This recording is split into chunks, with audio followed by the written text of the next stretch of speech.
Hello there, hello there, hello there, my delightful YouTuberinos and my Twitcherinos. How the fuckity fuck are we? I'm very well, I thank you for asking. You join me on a Tuesday. Tuesday. When I feel vaguely refreshed for the first time in a long time. I'll tell you why. You know that feeling when you get into like completely fresh, crisp bed sheets, and it just hits just right, and you fall asleep nicely, and you don't want to move. I did that. It was like 2 hours. It was only 2 hours, little sleepy sleep. Got a couple of hours in, and it was fucking dope. And of course, I sweated my bollocks off during it because it was hot in the middle of the fucking day. So it's not going to be fresh tonight. It's not going to be remotely fresh tonight, but it was fresh then, and it was, honestly, it was a deeply erotic experience, even though I was on my own. Anyway, you get the idea. It was very pleasant. It was not unpleasant. How is everyone? What have you been up to? How have you been?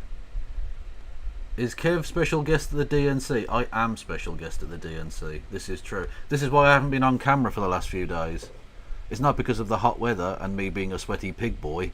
It's because I'm in America, in Chicago, doing a communism with the DNC. These are all true things. This is a fact. And if you disagree with me, prove me wrong. Oh, you can't. Because I'm awesome.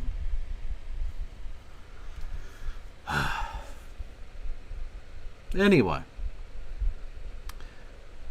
if you enjoy my content, and I think you all do, otherwise why would you be here, especially early? Come on now. You can hit the follow button, you can subscribe with Amazon Prime, you can give subs to the community, you can do bits messages, 200 bits or more gets you a text to speech. You can do super chats messages, $2 or more, which that get you a text to speech. That's at the link below. You can help me out on Patreon and or PayPal. You can go over to Discord, YouTube, Blue Sky, Twitter, TikTok. That's about it. I think I still haven't done a Threads. Going to do a Threads at some point, maybe. I don't know.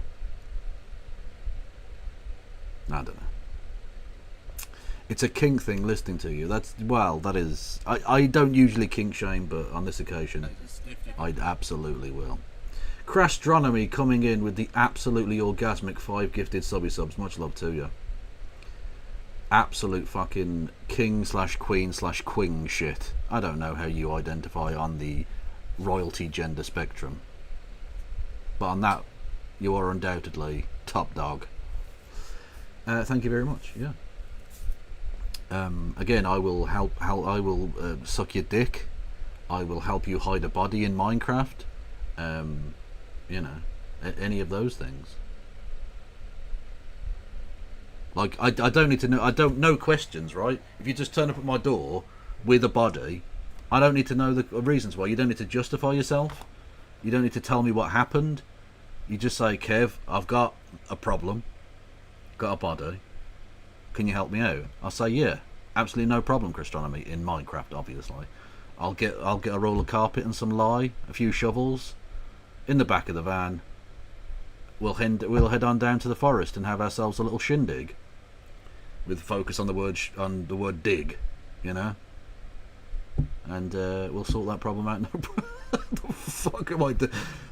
Oh God! In a week where we're seeing people locked up in Britain for years at a time, for malicious online communications and like encouraging criminal activity online, I shouldn't be doing these jokes. I am also the one to help you finger a dead body. This is true. It is very much my speciality.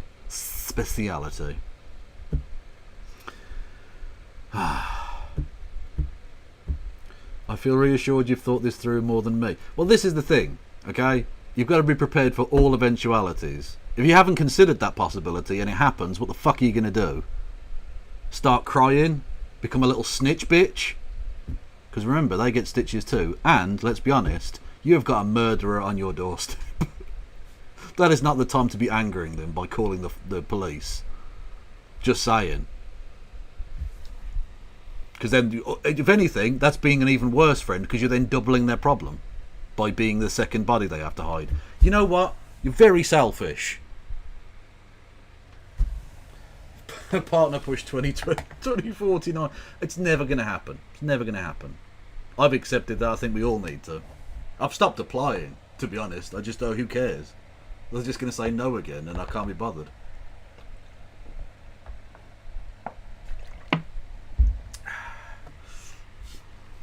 What is that? If you're in Chicago, there's stuff you may be interested in. A workshop on incarceration by Mama's... Oh, yeah.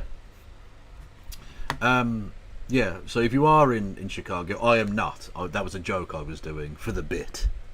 But if you are in Chicago, or frankly anywhere else, note that the police are not your friends. I think we've been through this before. ACAB is not just a funky slogan, it is a truism around the world. And they're not your friends, but there are things you can do to combat their chicanery, their shenaniganery, their shenanigans. And that link will help you, certainly in America. Anyway,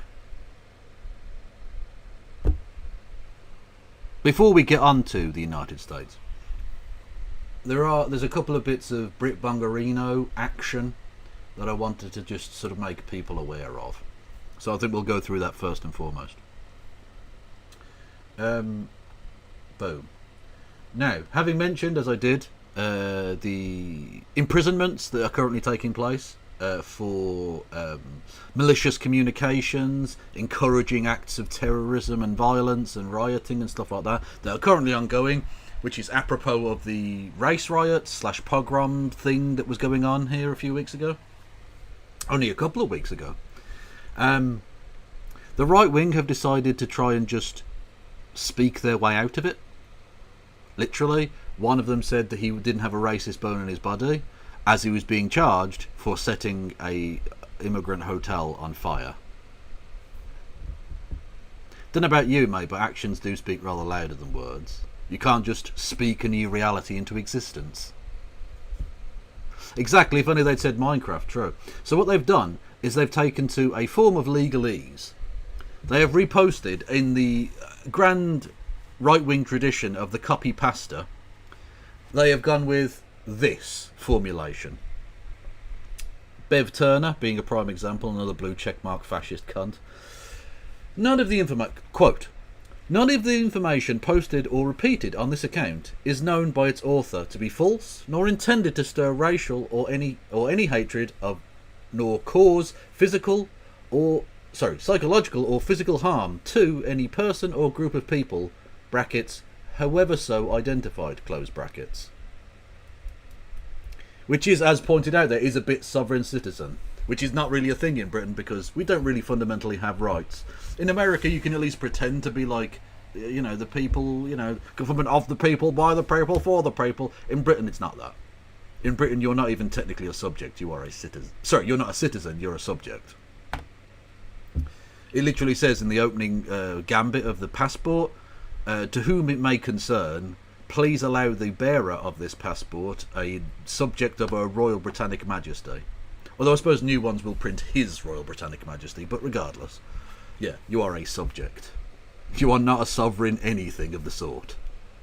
Just a thought for you. Anyway, so they've gone with this nonsense, and clearly it's been come up with by like some sort of lawyer, and they're all doing it. Look, this fucking dickhead Jane, Dan Wootton, if you remember him, fucking weirdo, creepy motherfucker who filmed himself multiple times laying flowers at the commemoration for the Queen. So they got the right take for social media, you understand. This other person, Emma Rock, who gives a fuck. Anyway, all of the knobheads have been doing it. And that it is funny. But lads, lasses, there might be non-binary ones, I don't know. You can't just pretend. You can't just say this account didn't do the crime it's being accused of. You can't do that. That's not how it works. You can't just kill someone and then say none of the actions done by this person involved the stabbing of another person. Because you definitely did stab it. We saw you stab them. It's literally on camera saying, and you said before you were going to stab them with direct information about how you were going to do it, when and where. We literally have the person's blood on your knife with your fingerprints on it in your house. Yeah, but I posted on Twitter and said that I didn't do it, so nah. And then you end up in prison forever. And that's what's going to happen to these people. This is the purest sign yet that they are shitting their pants right now. They are pooping their pantaloons. And it's very funny. Hey, hello, Culture Shots. How the fuck are you, Henkian? Much love to you, brother. I hope you're well. Yes, so that's happening. And I wanted to just play you a James O'Brien bit. Now, it's James O'Brien, so he's a shitlib. But he knocked it out of the park with this one. Because I haven't really covered much of the Conservative Party leadership contest. And there is a Tory Party leadership contest, in case you didn't know. You wouldn't necessarily know because it's so unbelievably dull and shit and bad that no one really gives a fuck, right? And I'm here for that. Right? That's exactly how I feel. Is that I can't be fucked with it. They're all cunts. And they're going to do similar levels of cuntery regardless of who wins. So, I was thinking, like, well, how do I say that? And then James O'Brien said it better. So I'm just going to play him and do some commentary around that. Because he's better at this than me.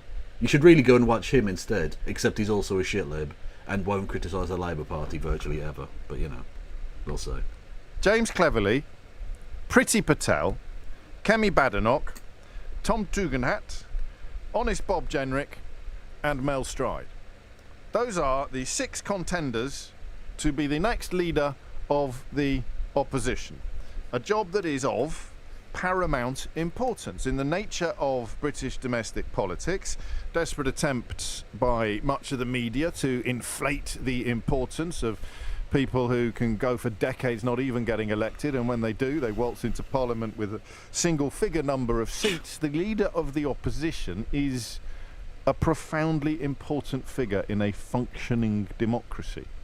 There have been many times over the last few years where I have wondered quite deeply whether or not we are currently, or were currently, a properly functioning democracy, largely due, of course, to the role that the media has played in ensuring that the not true. He did criticise Labour when Jeremy Corbyn was in control. That is true.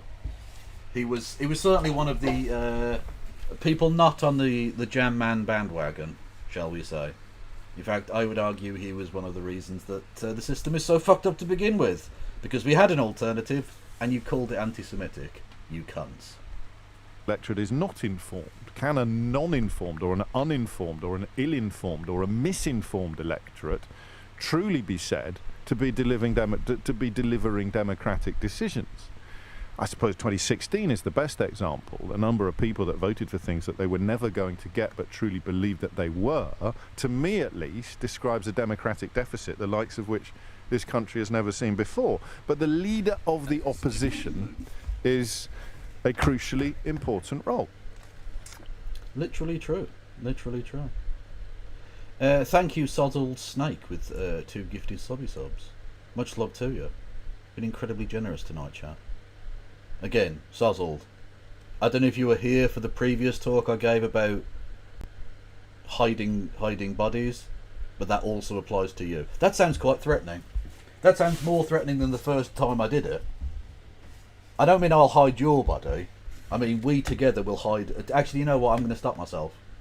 I'm going to stop myself before I say something that's illegal. Because you know me, I'm a good Christian boy. And I'm a good God-fearing Christian law-abiding citizen boy. I am all of these... Actually, I'm none of those things. What the fuck?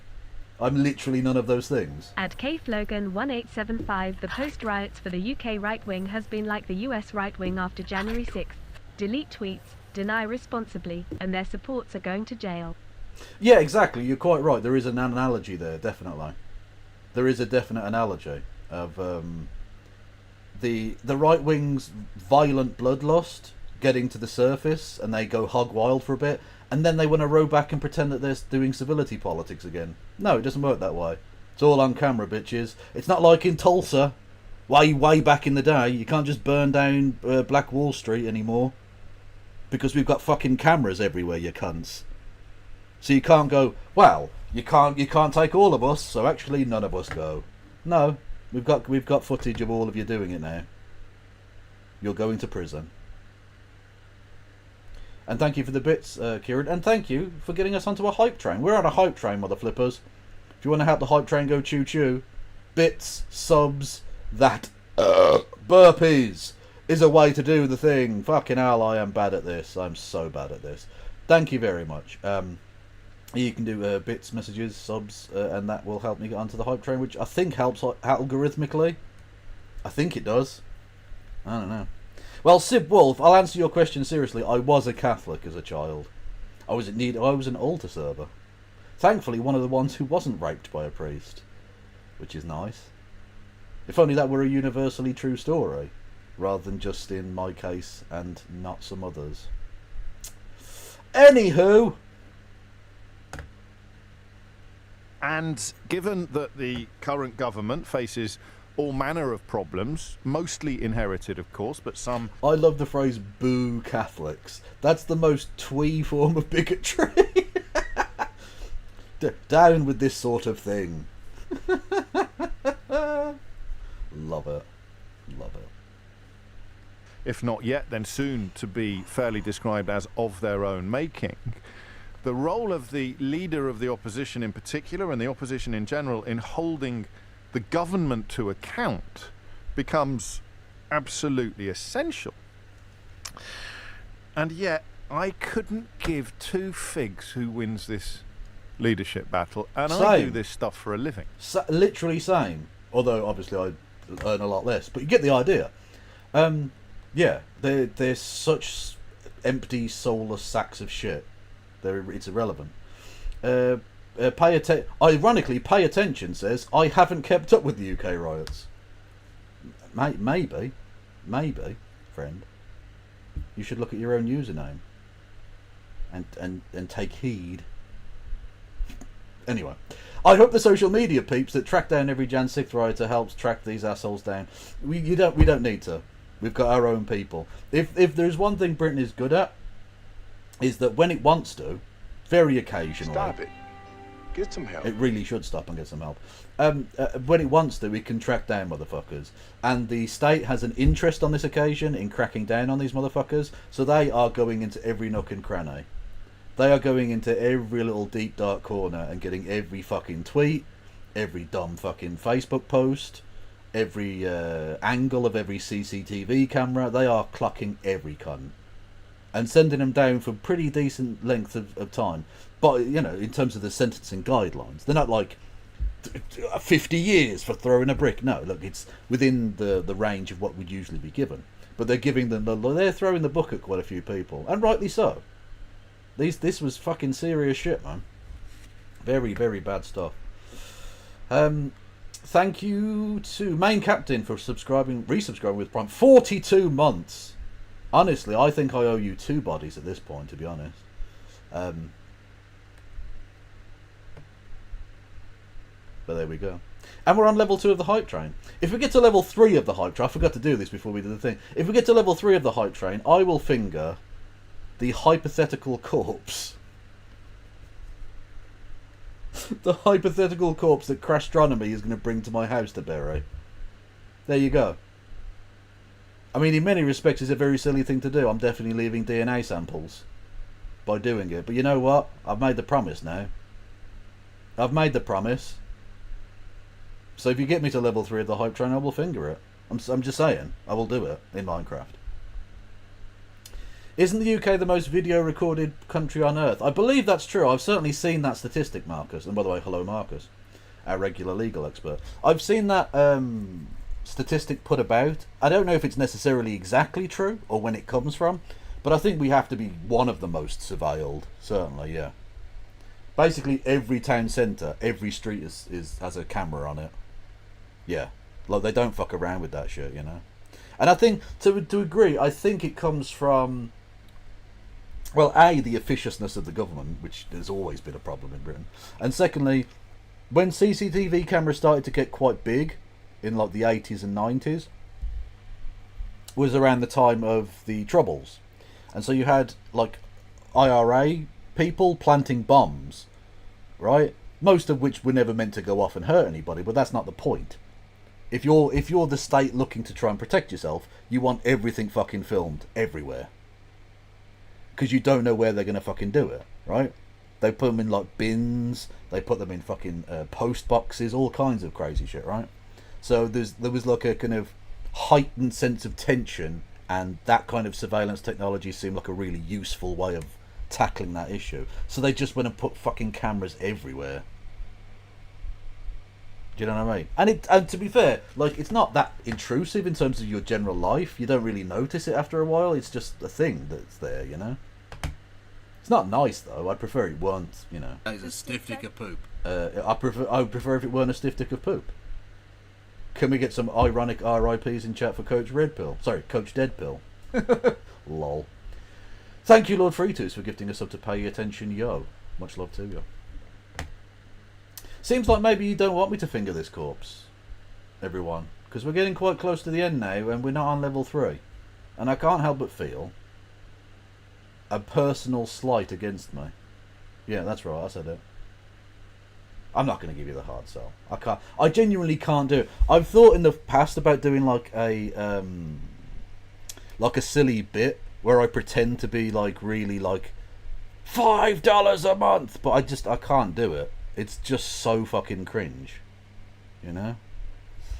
What's this? Without CCTV, we wouldn't see things like this. What is it?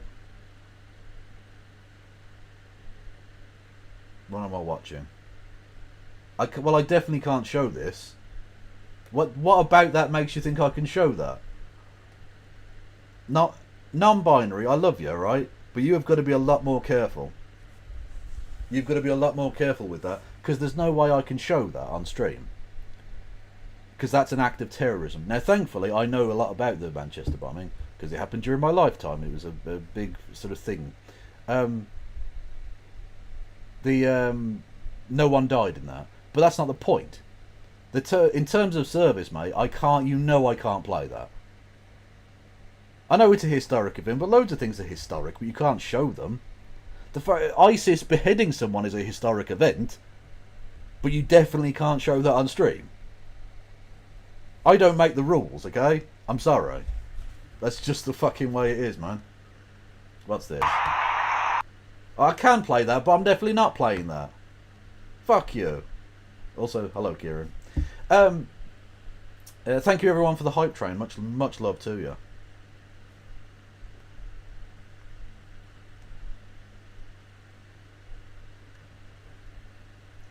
I recognise everything I just said to you. I mean, to the bottom of my heart, it is supremely important.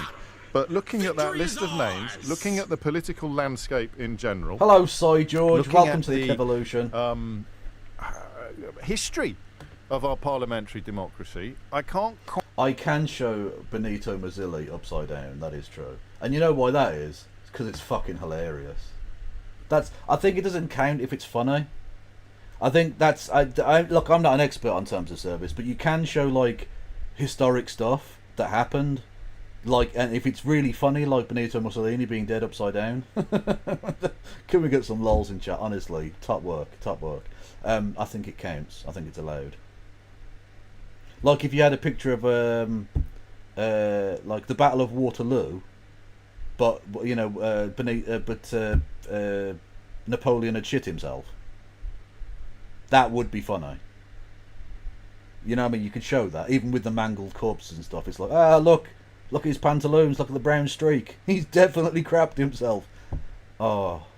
And you know, if they'd had cameras, that definitely did happen. Fact. Quite get my head around the fact that I couldn't care less. I thought I would. I've even placed a bet on the result, which is, without giving too much away, 19... Thank you, Plexicon, for 1,000 bits. Much love to you. But as the hype train had stopped, I can only assume this is a personal endorsement both of me, but also wanting me not to finger corpses.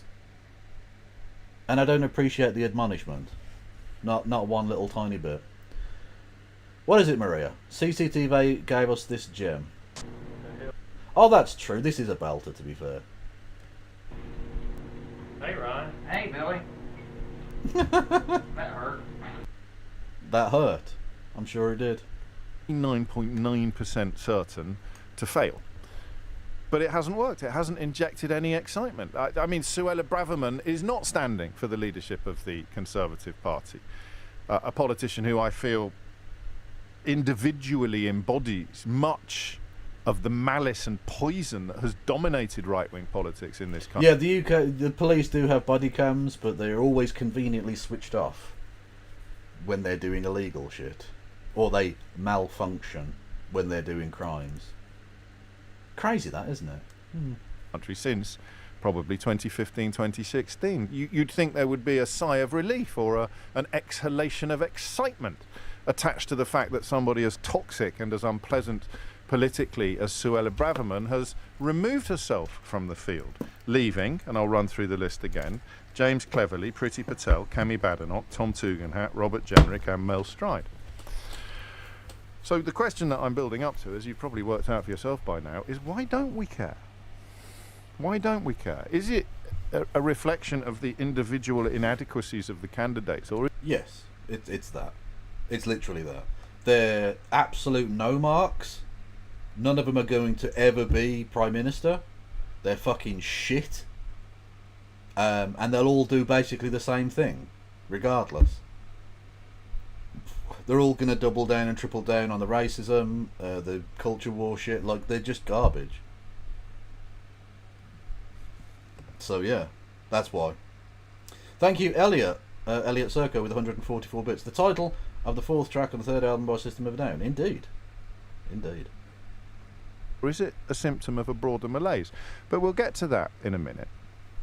What I want to touch upon first is the sort of polar opposite of this position. In many ways, the person I would like to speak to most today is the person who passionately cares. Tom had a caller earlier, a Remain voting. No one cares passionately. The Conservative Party has been dying for a long time. No one cares about the Conservative Party. They have shown themselves to be, I mean, just the worst people. Even if you're a Conservative, why would the fuck would you support the Conservative Party? They're awful. They're not Conservative in the slightest. They're just self-servatives. They're just corrupt motherfuckers who are going to rob us. They don't care about the country.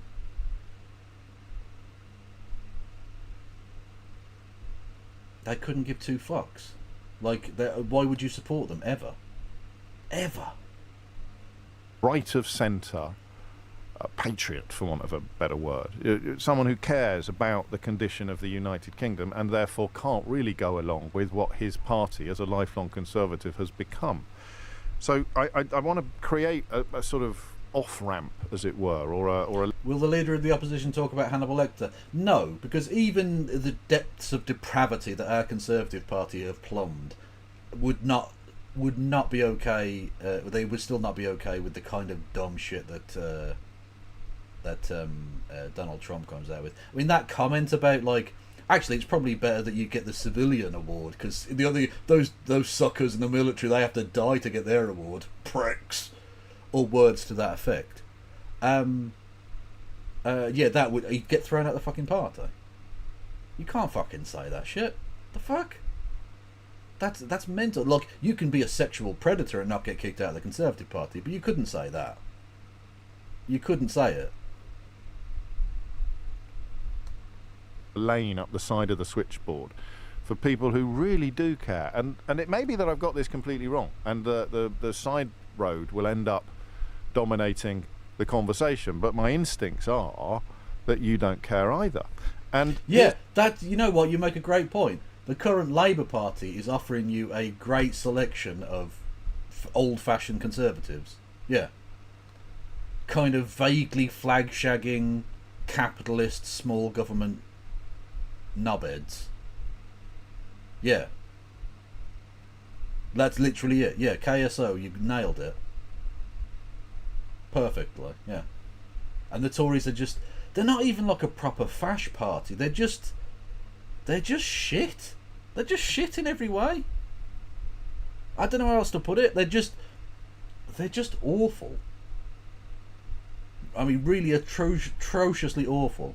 If they had a Labour Party worth anything, they'd have absolutely annihilated them. Now, to be fair, they did a pretty good job of annihilating them, but they're still just about hanging on with 120 seats or whatever it is. A proper Labour Party with a leader that people didn't think was a cunt would have had them reduced to 50 seats or less. No one likes them. Again, conservatives and fascioids and that are moving to reform. They're the hot ticket in town now. They're the beating heart of modern conservatism in Britain. Here's where I have to provide the focus, because, as I said 6 or 7 minutes ago, why don't you care is not a helpful or necessarily a fruitful question. I want you to really think about why you don't care. I want you to zone in on some or all of these people: James Cleverly, Priti Patel, Kemi Badenoch, Tom... I just want to say, look, James Cleverly is currently the front runner, and that guy joked about rehypnoling his own wife. That's the kind of level of scumfuckery that exists in the Conservative Party. That almost is Trumpian, actually. Having thought about it, yeah, that is a bit Trumpian, isn't it? He literally joked about date raping his own wife. And he's the front runner. Imagine the dregs that are coming up behind him. Tugendhat, Robert Jenrick, forgive me, Honest Bob Jenrick, and Mel Stride. Why don't you care which one wins? Because it doesn't matter. Especially if this is a party that you care about.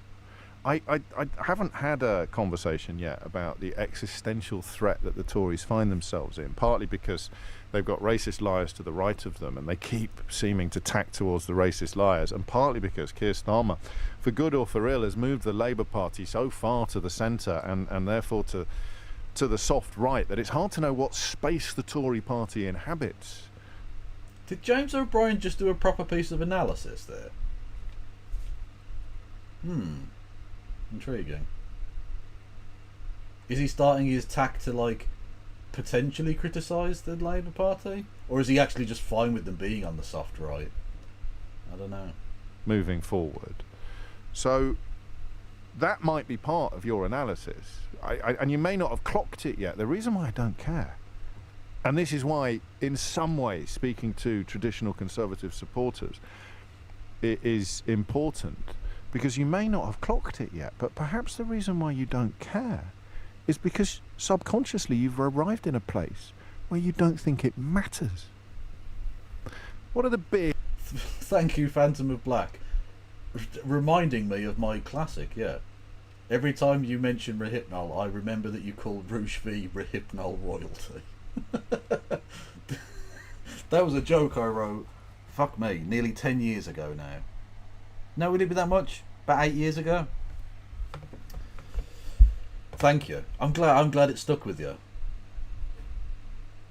Big leadership elections of our era. I don't think I was going through a particularly anarchy period of my life, because the chaos with which we've lived since 2010 was still on the horizon. But I remember when David Davis had been anointed as the next leader of the Tory party. And then they went to conference and David Cameron delivered a decent speech without notes, which everybody got very excited about. And he kind of, at the time it was reported as if he'd gone from nowhere to overtake the leader. But Michael Howard, the leader who'd lost the last election before that leadership race, had wanted Cameron for the job, to the point where Cameron and Osborne had been put together as a sort of dream ticket, and Michael Howard, along with people like Daniel Finkelstein, now sits in the House of Lords, of course, and writes a column for the Times. They were very much the architects of that ticket. So the idea that something has come out of nowhere is often not true. A clean skin is missing from this battle, right? There's nobody there who you could say can successfully detach them. I don't know that clean skin is necessarily a fantastic choice of words here. I know what he means, and he's not being racist, he's just a posh white boy, but, like, yeah, not a great term when you're talking about James Cleverly and Kemi Badenoch and Priti Patel. Like, just come on there. Come on there. Let's be a bit sensible. Himself. You anointed yourself as one of the sensibles. Live up to that type. From what has gone before. That might be part of it. But then you have the leadership election when Ed Miliband stood down, a leadership battle of such epic importance. I have no idea what Rochevi's up to. I hope he's in prison, but I haven't heard anything from him in a while. I don't keep in touch with a lot of them. Well, I was never in touch with them, but I don't keep up to date with them anymore. They're not relevant. That in many ways it cleared the road for the chaos and the madness that followed by putting, whether you liked him or not, by putting at the head of the Labour Party a leader that most Labour MPs didn't really have much time for. So the failure of that administration to hold the government to account or to resist the excesses of Brexit and much of what followed is of huge national importance. So the role of leader of the opposition is part of this conversation, and the other part of it is the state of our nation, the state of our politics, what this says to us about where we are. And that's why I want to know, and forgive me because the question is going to be vague, but I've fleshed it out a little bit. Why don't you care? And make it very personal for me. You should care. Even if you don't like the Tories, even if you think they're responsible for the worst period of government that the country has ever seen, even if you despise elements of their recent behaviours, like honest Bob Jenrick ordering that murals in a welcome centre for unaccompanied child asylum seekers be painted over lest they feel too at home in that. Yeah, that in terms of depravity, that really is the worst of it. Because that's like active cruelty for the sake of cruelty. That's all that was. Fucking disgusting. Otherwise dismal environment. So it may well be that you've sort of developed a deep dislike of this party, but you should still care about who leads the opposition. So why don't you? 03456. Oh no, Jenrick isn't winning this. Not a chance. 606097. The Tories like him because he's evil, yes. Andrew perhaps speaks for many of us when he writes, from what I see, all six are a bit rubbish. Some might be slightly better than the others, but it's an underwhelming choice. Well, yeah, it's like choosing the least stinky pile of shite. Like, whoever wins, you're still a stinky pile of shite, you know? How come, in that case, we have dedicated so much attention and headlines and newsprint to the antics of James Cleverly, Priti Patel, Kemi Badenoch in particular, honest Bob Jenrick, Tom Tugendhat, Mel Stride? You couldn't enter a studio in the run-up to the last general election without bumping into Mel Stride. Every studio in the country he had a season ticket for. There were moments where I thought he'd cloned himself in order to simultaneously appear on LBC, the BBC and Sky News. But I don't care. I don't care who. Oh, non-binaries updated us. Return of Kings, that's Rochevi's now defunct website, has been shut down as of October the 9th, 2023. Return of Kings had been closed down a year prior on in light of his conversion to Christianity. Blizzarday instituted a set of new rules on his forum in which he banned discussion of extramarital sex. He also removed any of the books from print as he felt they would lead other men into committing sin. So his invisible God forgave him. What a surprise. Who wins? And I should. So if you're feeling really meta as we embark upon this exercise in ripping up the radio rulebook, why don't I care who leads the Conservative Party? I'd like to. Because it doesn't really affect you. You're a rich white man. Nothing does. You're fine. That's it. That's James O'Brien in a nutshell. Anyway. Did you see... where is he? Where is he, the cheeky scamp? Hasan Piker. Our old friend. Henk Pecker. Get it fangirling in the most delightful way when Amy Goodman of Democracy Now! And indeed the moderator of, I think, the greatest debate ever, that being Christopher Hitchens versus George Galloway, back in 2005 or whenever the fuck it was. Anyway, yes, again, even people's heroes have heroes, people. Oh my god, oh my god, oh my god, oh my god, oh my god. Excuse me. Oh my god, I'm such a big fan of you. You're amazing. He's like an Amy Goodman Swiftie. Oh no. Oh, Hasan. Can I take a photo with you? Yes, you can. Oh my god. Oh my god. We're live right now. Oh my god, chat. I don't even know if this is Hasan. Hasan the Hunt. Hasan. Oh, you guys have? You guys know who I am? Oh my god, that's crazy. Shut up. Shut the front door. You know exactly. Like, acting like people don't know who he is. Like, motherfucker, you were on Fox News saying America deserved 9/11. Like, people know who the fuck you are, okay? Don't start with all this fucking humble brag nonsense, okay? I'm not having it. I'm not having it. You cheeky scamp. You're amazing. I love you. I love you so much. I love all of you guys. You guys are incredible. Thank you. Alright, get off her dick. Jesus. Hi, of course. Hi, Hasan. Sharif, nice to meet you. What's going on? I got the hat and everything. I'm also a donor. Someone sent me from your donation. Liver, organ, what organ? No. Oh, this is incredible. You guys are inspirational. You literally are so important in motivating me to do what I do now. Oh, bless him. Oh, it's actually genuinely delightful. It's pure, and I love it. In a world of cynical politics, everybody, I think every now and then, fangirl over someone. It's beautiful. There are. I don't even know. Are we live right now? Can people see it? We are. Everyone, check out democracynow.org because Oh no, your work. You guys are. expanded to 2 hours a day for the convention, and so we've got endless stuff on YouTube and on our website. See, look. Amy Goodman doesn't need to shill, and yet she's got her fucking patter on, absolutely on point. She's got her fucking speech down. Can I take a photo with you? Is that okay? Oh my god. Here you go. I'm gonna cry a little bit. I'm fangirling.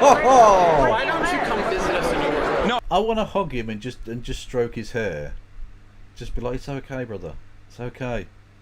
Yeah, I know. You're a little bit overstimulated right now. Let's just chill. Absolutely. So that's what I was gonna say. Someone from your donation department or whatever sent me an email because they didn't know who I was. They just sent me an email as a donor, and I was like, I don't think they know who I am. They just. Well, now I know that you do, but I meant when the donation department was like, hey, you should come.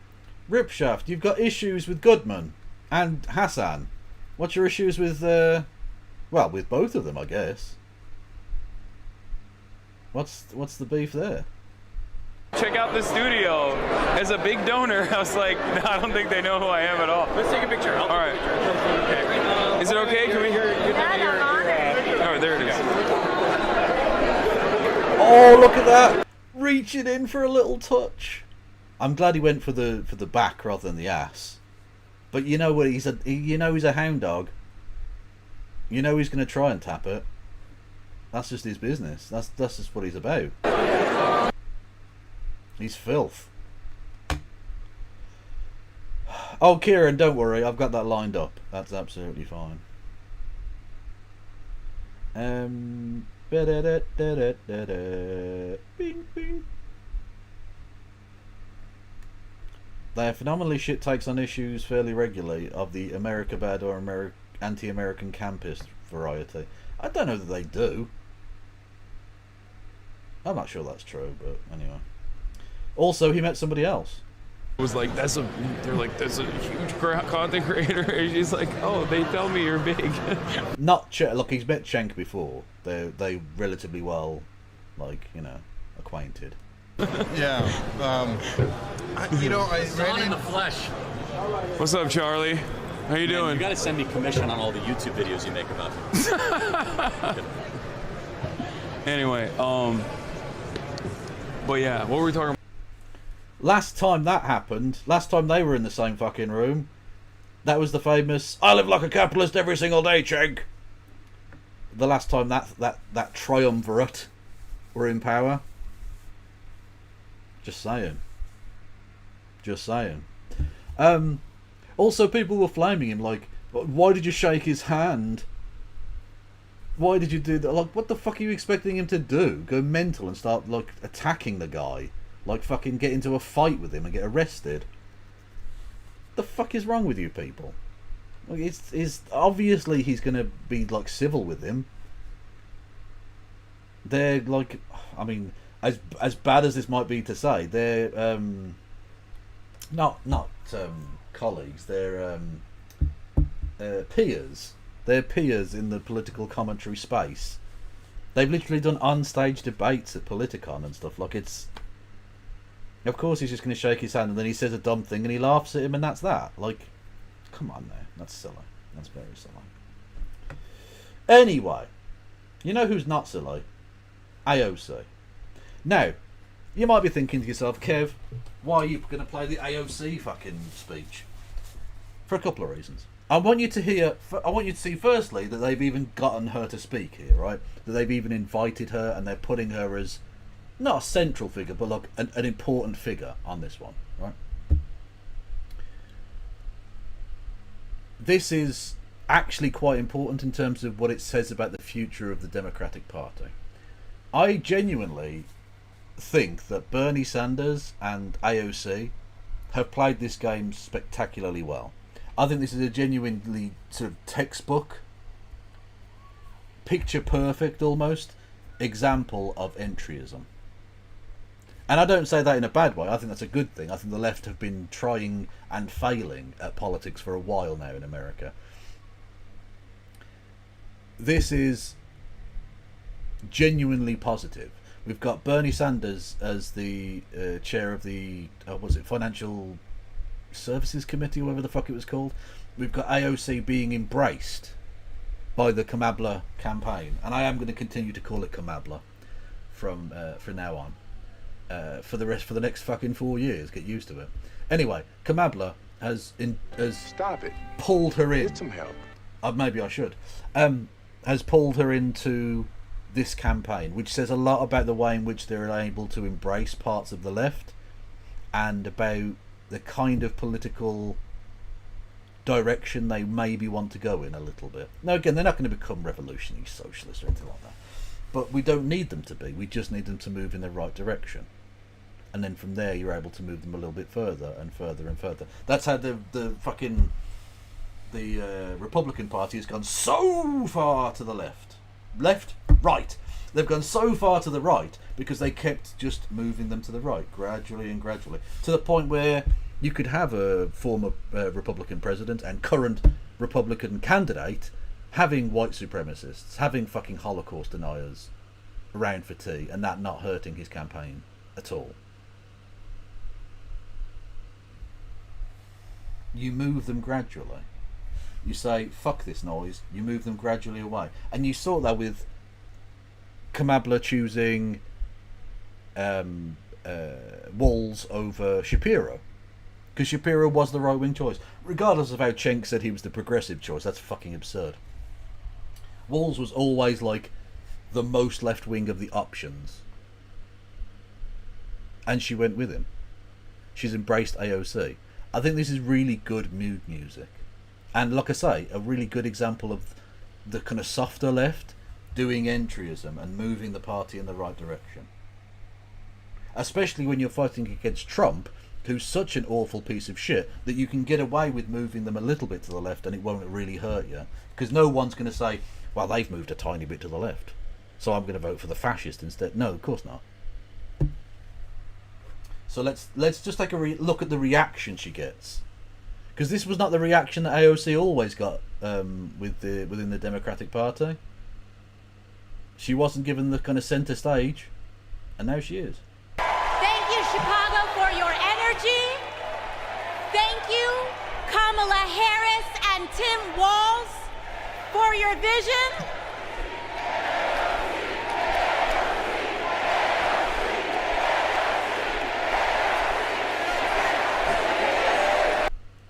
That is a big ass crowd. That is a fucking big ass crowd of people chanting AOC at the DNC. That's actually really important. That's a massive dub, both for her personally and I think for the American left. That's fucking amazing stuff.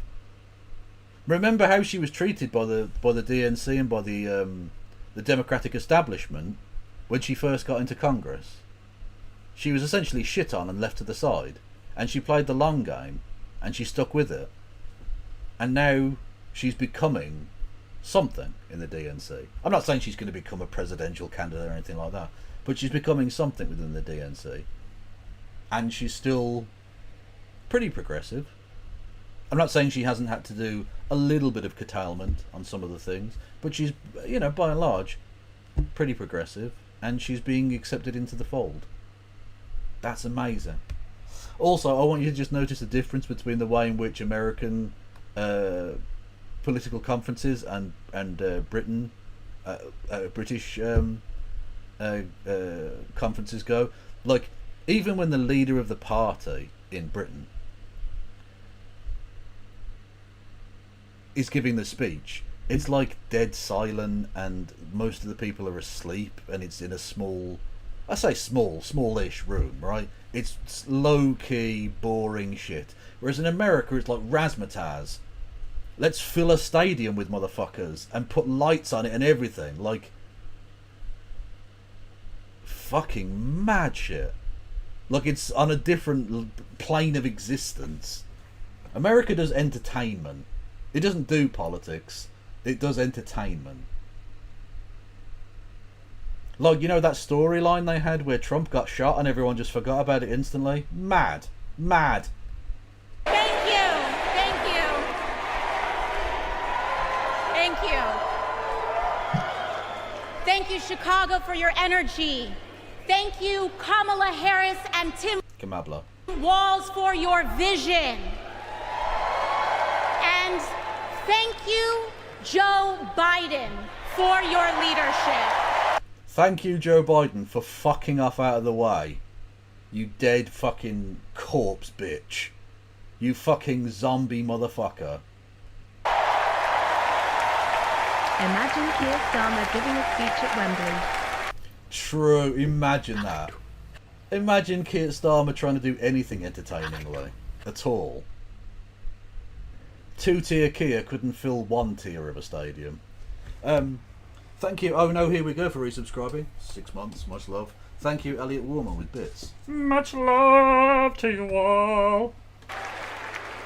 You know, 6 years ago, I was taking omelet orders as a waitress in New York City. I didn't have health insurance. My family was fighting off foreclosure, and we were struggling with bills after my dad passed away unexpectedly from cancer. Now would be a really bad time for someone in the audience to whoop. Now would be a really bad time for them to start chanting, USA! USA! USA!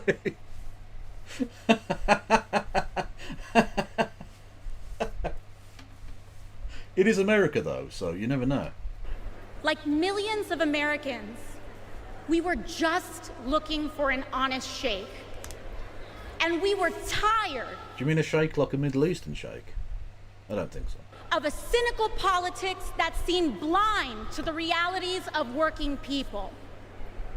It was then, only through the miracles of democracy and community, that the good people of the Bronx and Queens chose someone like me to elect them in Congress.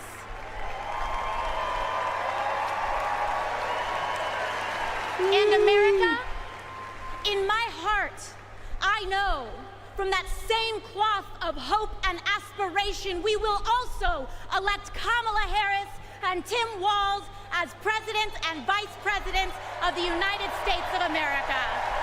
Come on, this bitch got riz. Don't even fucking start with me. This is some fucking high level. This is some of the hardest shit. Let's fucking go. Let's go.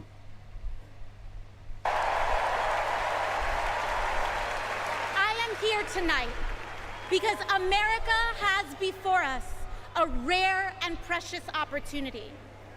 In Kamala Harris, we have a chance to elect a president who is for the middle class because she is from the middle class.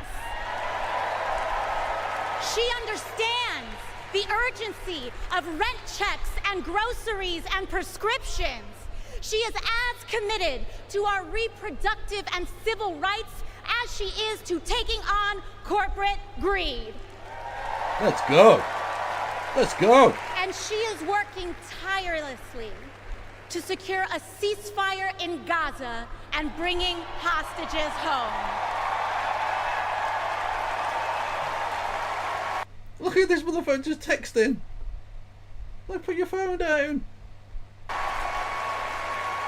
In Kamala Harris, Kamala. I see a leader who understands. I see a leader with a real commitment to a better future for working families. And Chicago, we have to help her win. Because we know that Donald Trump would sell this country for $1 if it meant lining his own pockets and greasing the palms of his Wall Street friends. And Jeez, she's fucking cooking. Oof. I, for one, am tired of hearing about how a two-bit union buster thinks of himself as more of a patriot than the woman who fights every single day to lift working people out from under the boots of greed, trampling on our way of life. The truth. Listen to the reaction. Even fucking Jesse's involved. Even Jesse's loving it. Let's fucking go. Is done. Which fucking graveyard did they dig him up from? What the fuck? You cannot love this country if you only fight for the wealthy and big business. True. To love this country is to fight for its people. All people, working people, everyday Americans like bartenders and factory workers and fast food cashiers. Okay, one small problem with that. America doesn't have any factories anymore. That's not a thing. That doesn't exist. They're all in China and Vietnam now. Come on. Let's not be silly. Who punch a clock and are on their feet all day in some of the toughest jobs out there. You know, right? She's an excellent public speaker. Yeah. Even cheesy white boy loves it. Hello. That motherfucker looks like he should be with the GOP, but I'm glad he's not. Since I got elected, Republicans have attacked me by saying that I should go back to bartending. But let me tell you, that's why it's obviously fake as fuck that they call themselves populists. They don't give a fuck about working class people. Of course they don't. They elected a fucking billionaire pederast. Fucking evil bastards. I'm happy to any day of the week because there is nothing wrong with working for a living.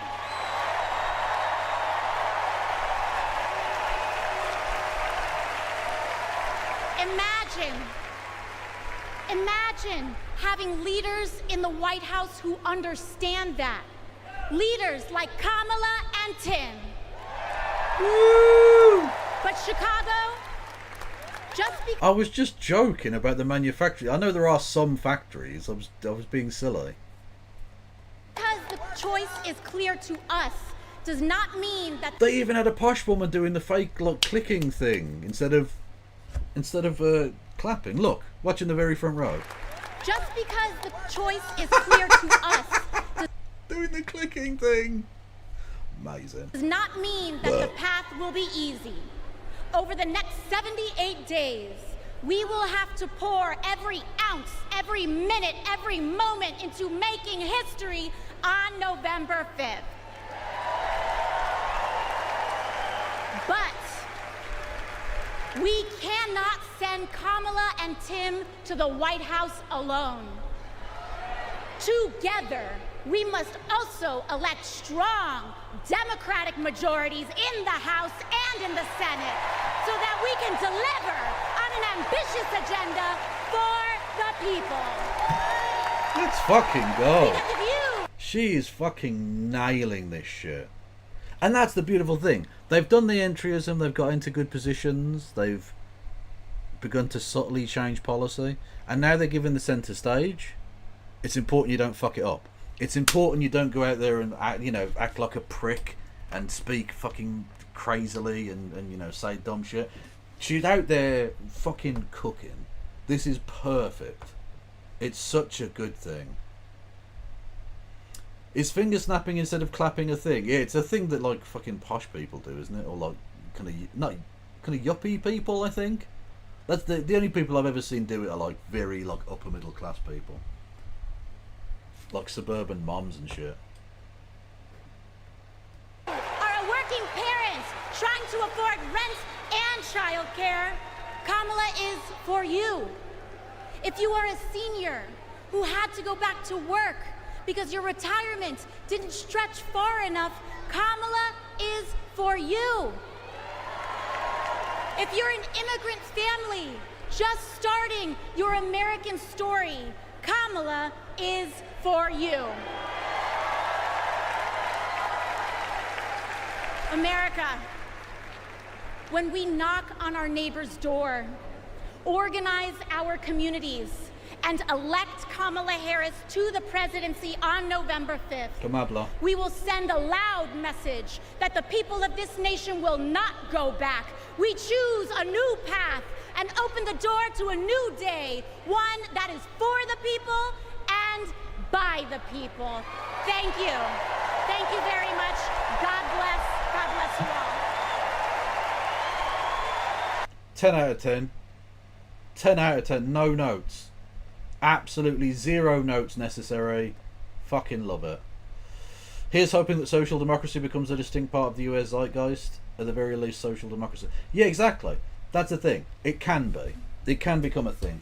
And the Democrats need to learn, okay, that it doesn't matter what you do, it doesn't matter who you put up, they're going to call you a communist. And that kind of tackline doesn't work, because the Soviet Union doesn't exist anymore. Trying to red scare when there is no red doesn't mean anything. Doesn't matter what you put out there, they're going to call you a communist.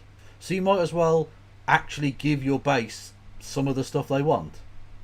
Better healthcare, better reproductive choice, higher taxes on rich people. There's some real basic shit you can do to make their lives better, and so they'll continue to vote for you. And they'll call it communist, but it doesn't matter. They'll call you communist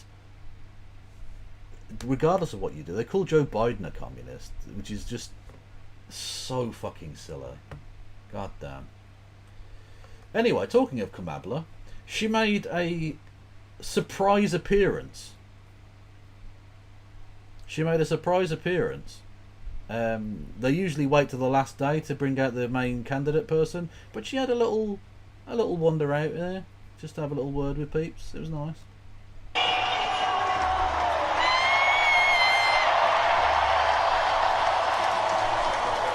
Kamala! Good evening. It is so good to be with everyone this evening in this hall and everyone at home. This is going to be a great week. And I want to kick us off by celebrating our incredible President Joe Biden. And especially the job he did in fucking off out of the way so I could become president. Nice one, Joseph. Now sit down, you old fuck.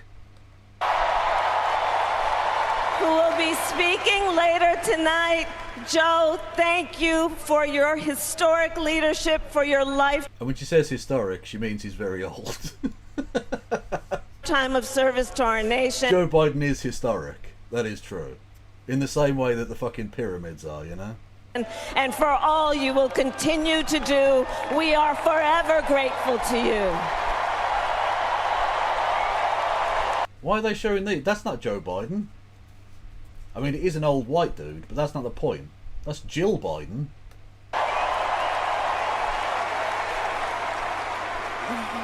Thank you, Joe. And looking out at everyone tonight, I see the beauty of our great nation. No, Miss I, yeah, I'm only doing jokes, but yeah, on the serious point, Biden bowing out does take integrity, and a lot of like humility and shit, you know. I actually think he did America a great service in moving the fuck aside, because he was going to lose. The thing was, that debate performance against Trump, and people forget how bad Trump was in that. Trump was shit. Trump was awful, but Biden was so bad, it ended his chances of a second term. And it was just up to him to decide whether that would be by losing the election to Trump, or by him stepping aside and allowing someone else to run as the candidate. But fundamentally, no one's electing that shambling zombie for a second term. It's not happening.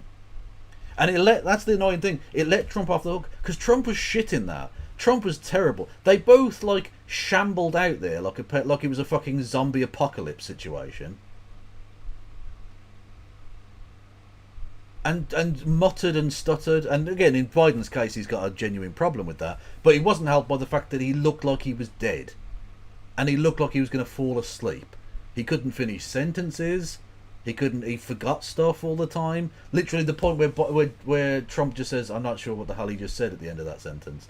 That wasn't even him. That wasn't even Trump like getting a dunk off on him. I think that was legitimately like I didn't understand the thing he said. Which is not surprising for Trump, but it's surprising that he would admit it. That's how bad it was. Because imagine how bad Trump did. Trump couldn't even come out of that looking good. Trump was so shit in that debate that even though Biden was literally a corpse, he couldn't land any significant blows on him, either in a sexual way or otherwise. He couldn't get any. It was nothing. He came out of it as a scratch, you know. It was fucking mad. Shite meme I made. Well, thank you, Elliot, for your shite meme. What is it? That is rep. What is rep? Should I know what this is? That's Wembley Stadium. Okay, talk us through this one, Elliot. What am I looking at? What am I looking at here? We've got, it's Wembley Stadium. It's rep is on the screen. Should I know what that is? I am lost. You're gonna have to boomer me through it, because I have no idea what the fuck that is. I don't know what that means. This happens more and more. This happens more and more with me now because I'm old and crusty, right? I think it's a new dance craze. Is it? I don't know. When news breaks, like celebrity news, and I just think, I don't know what these things mean. What was the one the other day? Did I bookmark it? I hope I did. It was something about Baby Gronk. Where's the thing? There was a Baby Gronk thing. Who is like a hang on.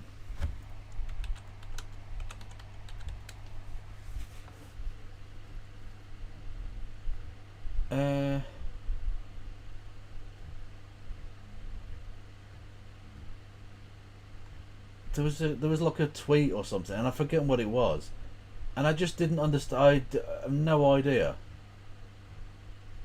Anyway, it was so, yeah, I don't know. Anyway, it was some fucking thing, and it was just, I couldn't understand a fucking word of it. I literally couldn't. I couldn't parse out what the fuck that meant. Like, it didn't make. It's not just the. What's this? My dad was a toolmaker and my mum a nurse. Okay, but what the fuck is rep? What is rep? You need to get more with the skibbity riz, fam. Don't be so mid. Fuck you. Is it Taylor Swift? Is rep? Oh, my head hurts. Kev, you should dedicate a stream with Christy to learning Gen Z slang. No. It's never happening. No. I will die happily not knowing about what the fuck skibbity toilet is even about. It's shit. It's shit. I'm sorry. Gen Z people, your fucking memes are rubbish, mate. Your memes are garbage. Yes, skibbity, yes. Fuck off, cunts. People from every corner of our country and every walk of life are here, united by our shared vision for the future of our country. And this November, we will come together and declare with one voice, as one people, we are moving forward. With optimism, hope, and faith, so guided by our love of country, knowing we all have so much more in common than what separates us. Wait, can I just ask, what the fuck was going on in the White House? Is there like a poison gas released at the White House or something? Because before, when Joe Biden was the well, he still is the president, but when he was the candidate, he had zero game, like zero. He had minus game. He was going to lose badly. And every time I saw Kamala Harris speak, she looked stoned or something. She looked like she couldn't speak. She looked incompetent. I just thought, what the fuck is going on here? And then since he's dropped out, he's become like the Riz King or something, right? Like, he's just unbelievably good. Show us your gat, Kev. No, I will not do that. I did understand that reference though. Also, it's not that impressive, in all honesty. I have white boy gat, which is bad. It's Kamabla. It rhymes with Kakabla. It is. Anyway, Kamabla. Yeah, and she's turned into like a polished politician all of a sudden, who looks genuinely like she's going to become president, you know? Like she's got something about her now in a way that she didn't 4 weeks ago. Maybe it was cocaine. Yeah, maybe. I don't know. Thank you, Lesbian Hot Sauce. Everyone go and follow Lesbian Hot Sauce immediately. Kev's mugging on these fools with his mewing streak. Don't start. No, we're not doing this. We're not doing making up words that Kev doesn't know or whatever to confuse and annoy him because he's old and fat and disgusting. No. I don't know what that means.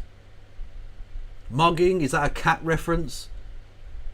Mewing, that's another. You're just doing cat references. Kev's scratching at his scratch post and then posting a fat shit in his tray. Oh, that's just a cat reference again. Yeah, they do have cocaine in the White House. Cocaine in the White House. I wonder if that's back up on YouTube. Because you know he got taken down for Giatto Blow. Our favourite rapper. Cocaine in the White House song, I guess. Cocaine in the White House. No, that's somebody else doing that. Oh, there are quite a few songs about cocaine in the White House, which is not that surprising, I guess. Forgiato Blow.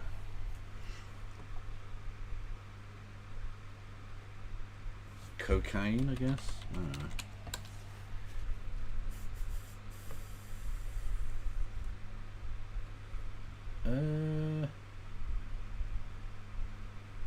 MAGA rap is real. No, it isn't. It just isn't. No justice, no peace. No. The basic answer is no. It doesn't.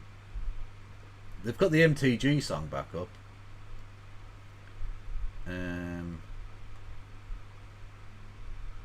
Vanilla Sprite. What? I don't know. Anyway, no, I can't find it. It's not there. I think you'll like this one. What's this? Kev is the Rizzler. What the fuck? That's not a reference to Rizzler with an A, which is a type of paper you roll cigarettes with. Am I the Rizzler? What's the Rizzler? Oh, fuck you all. I ain't doing this. Let us fight for the ideals we hold dear, and let us always remember. You people are taking advantage of A, my good nature, and B, my absolute ignorance of modern culture. Shame on you. This is elder abuse. When we fight, we win. God bless you. God bless the United States of America. Good night, everyone.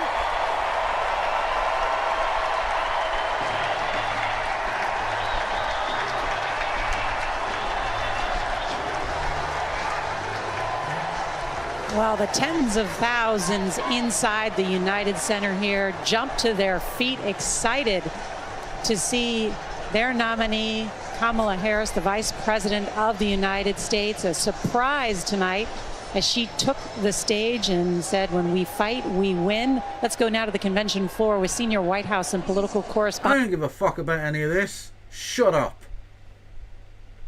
Anyway. Oh, on that point, I was going to show the Hillary Clinton speech, but then I thought, nah, loser. And I thought to myself, like, there's no way that Hillary Clinton would have accepted AOC into the fold. Do you know what I mean? I think that's a good sign going forward. For what it's worth. A Rizzler is a drip king. Fuck off. Fuck off. Fuck off. You're all pricks. Go and fuck off. What's this?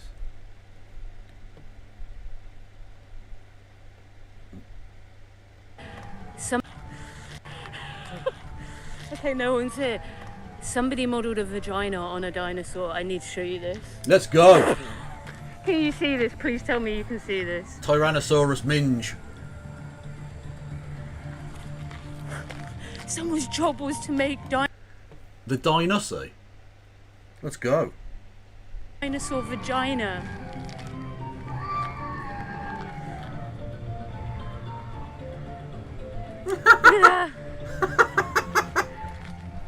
How do I get that job? The dinosaur pussy moulder. I don't know. That's a very specialised work. Diplodocus.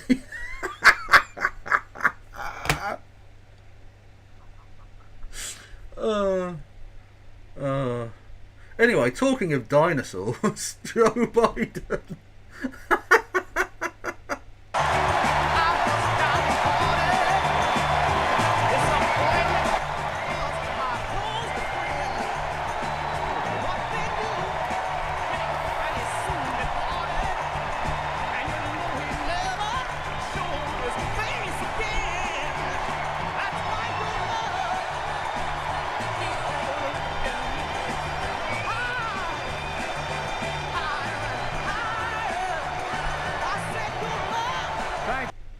What's this?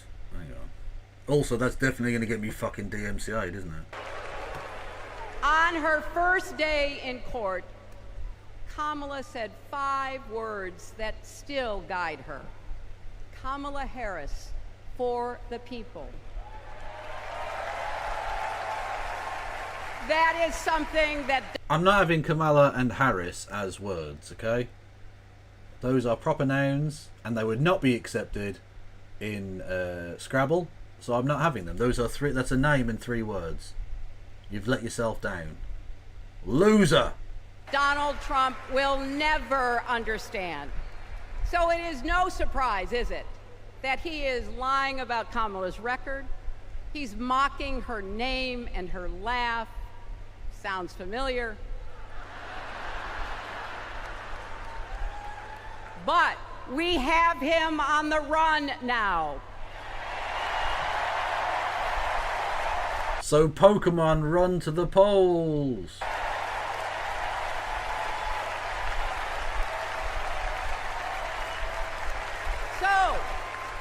So, no matter what the polls say, we can't let up. Why do they keep dragging these old fucks out, man? Like, she lost to Trump. Why are you like? Why remind everyone of that? Fucking Jesus! Just let her die. Politically speaking, I'm not suggesting any amount of violence. Terms of service, disavow in Minecraft. I'm saying politically, just let it go. Let it be. I hope they get Cenk for a speech. Cenk's never going to speak at the fucking the DNC. Not a chance. Oh, you fucking pricks! Don't do skibbity Kev. Skibbity Kev, yes. Skibbity Kev, skibbity Kev. You fucking lunatics. You absolute fuck. I mean, there's no way I'm saving that. I'm definitely not saving that. I'm not even doing it, and I'm not going to tweet it out, and I'm not going to maybe try and make it into a emote or anything. I'm not going to do that. Shut up.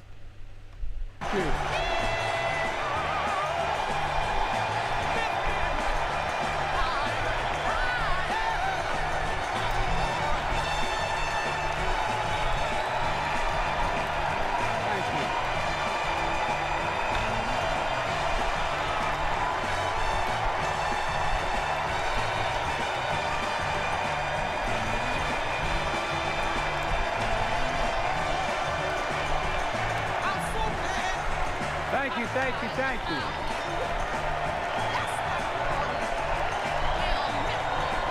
Thank you.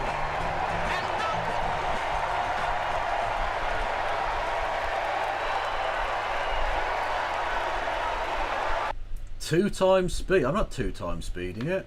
Although it is. Oh, it's 52 minutes. You know what? We'll go 1.25 and see if we up it later.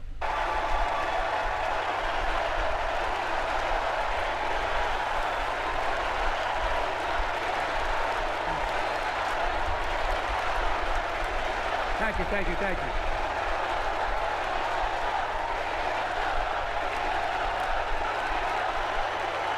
It's so Machiavellian in one respect that you have people in that crowd who stab this cunt in the back. Now they did it for, I think, legitimate reasons. Okay, I don't think what happened was wrong or bad or whatever, but like they definitely undermined him and like got rid of him. And those very same people are now holding up "We Love Joe" signs. Honestly, some of the people in politics are such fucking snakes. Holy shit. I'm really like, ugh. Like fucking Nancy Pelosi or whatever. What's this? A chance. Oh, you fucking pricks. That could be a fucking... That voice alert alone could be a thing. You give me money, you used to... Oh, you fucking pricks! Love it. Does Deadpool make an appearance? Probably. I imagine so. They were printed before he dropped out. Yeah, we've still got to use these ones. We were going to put "Thank You Joe," but it would cost too much money to reprint them.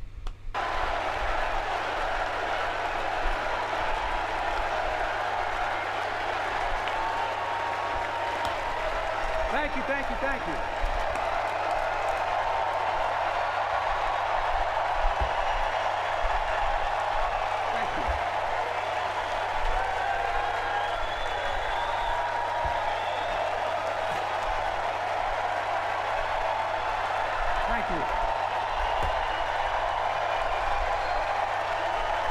What the fuck are you talking about, Phantom of Black? What do you mean? Why have you highlighted that? What? Why are you looking at a picture of what? Thank you. I love you. Thank you. Why aren't they chanting 4 more years? He's only served 1 term. That's very strange. Usually they'd be chanting 4 more years. No. Thank you.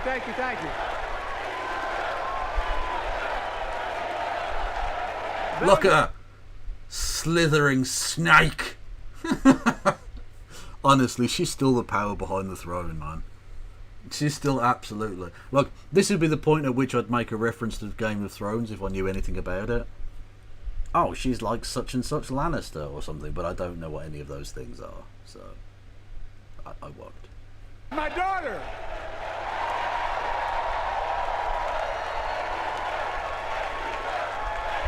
Thank you.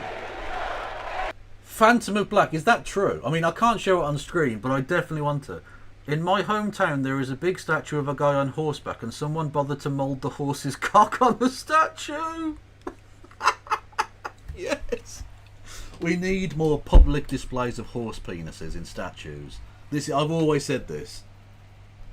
Why is it we never see horse cock on statues?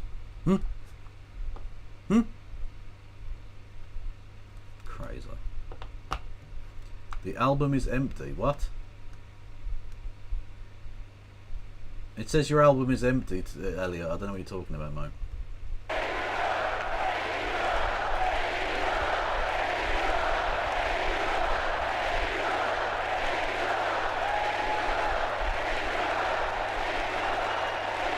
Thank you, thank you, thank you. Thank you. Thank you, Bishop. I tell you what.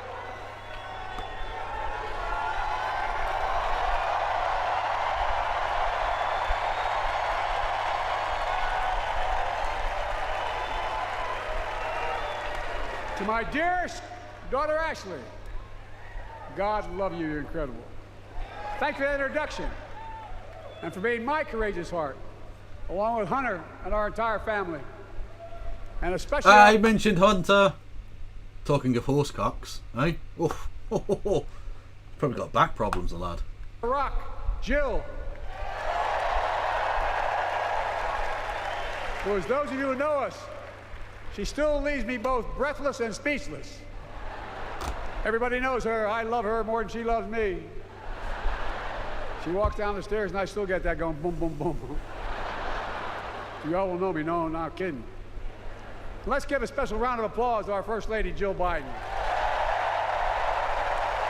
Remember, this is at 1.25 speed, so like, he sounds more animated than he is.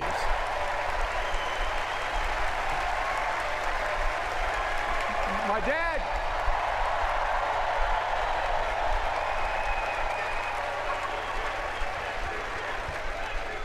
My dad used to have an expression, for real. He'd say, Joey, family is the beginning, the middle, and the end. And I love you all. Folks. What did Corn Pop have to say on the issue? We don't hear enough about Corn Pop. You just said he was a bad dude, but why? Why was he a bad dude? What was he doing? And America, I love you. Yeah, it's so wild that he started off his speech with, yeah, I still lay pipe. Yeah, I'm 80, but I absolutely blow her fucking back walls out. Every Tuesday. Regular as clockwork, bitches. Folks, let me ask you.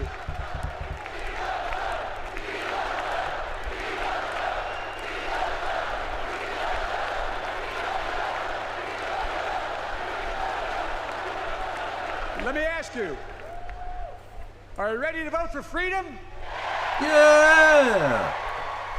Be weird if they said no. Are you ready to vote for democracy and for America? No! Fuck that noise! Let me ask you. Are you ready to elect Kamala Harris and Tim Walz, President and Vice President of the United States? Kamala! My fellow Democrats, my fellow Americans, nearly 4 years ago, in winter, on the steps of the Capitol, on a cold January day, I raised my right hand and I swore an oath to you and to God to preserve, protect, and defend the Constitution and to faithfully execute the office of the President of the United States. In front of me was the city surrounded by the National Guard. Behind me, a Capitol just 2 weeks before had been overrun by a violent mob. But I knew then, from the bottom of my heart, that I knew now, there is no place in America for political... They really do. Oh my god. Oh, they really do have a horse cock. A horse, cock and balls. On whatever fuck-ass statue that is in Bulgaria, yeah. It's there in the chat if anyone wants an eyeful. If anyone wants a kind of the Vosh tourism trap, it's right there in chat. That's the link. There's no way I can show it on screen, but you know, I've seen bigger. True, yeah, we've all seen Hunter, absolutely. Physical violence, none. You cannot say you love your country only when you win.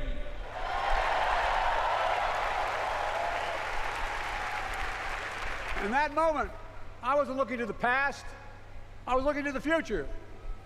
I spoke of the work at hand. What would be the... Hang on a minute. What would be the point of me putting the image over the cock? Because that's the bit I want to show you. No offence to the rest of the horse, but I want to show you the cock and balls. But I can't. That would defeat the object. It would be a lot of effort. Well, not a lot of effort.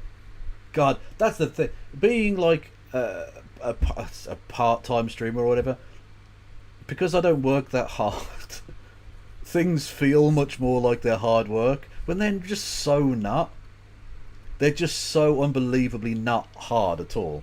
Like, it would be so easy to just click a couple of buttons and pull the thing up on screen with the image over it, right? I was like, oh, I can't be bothered. I can't be bothered.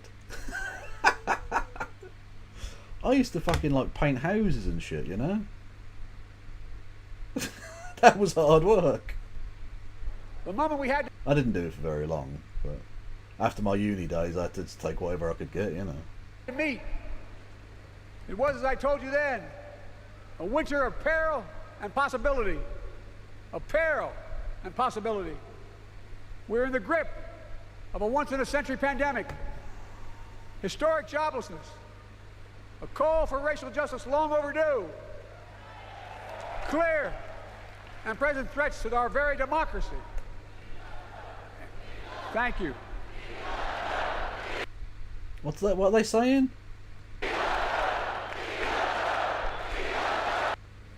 We love Joe. Okay, I thought they were saying we vote Trump, which doesn't make any sense. And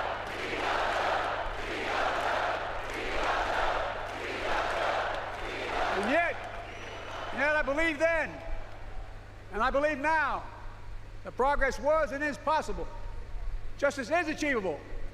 And our best days are not behind us, they're before us. Please just go.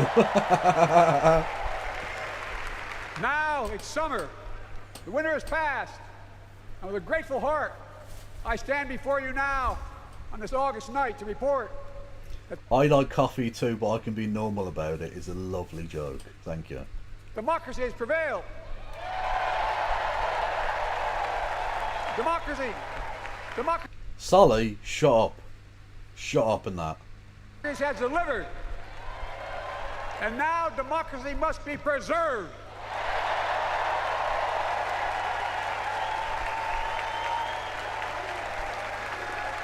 You've heard me say it before. We're facing an inflection point.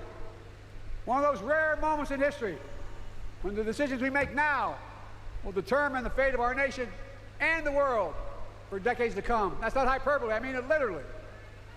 We're in a battle for the very soul of America. I ran for president in 2020 because of what I saw in Charlotte. You haven't run for years. What are you talking about?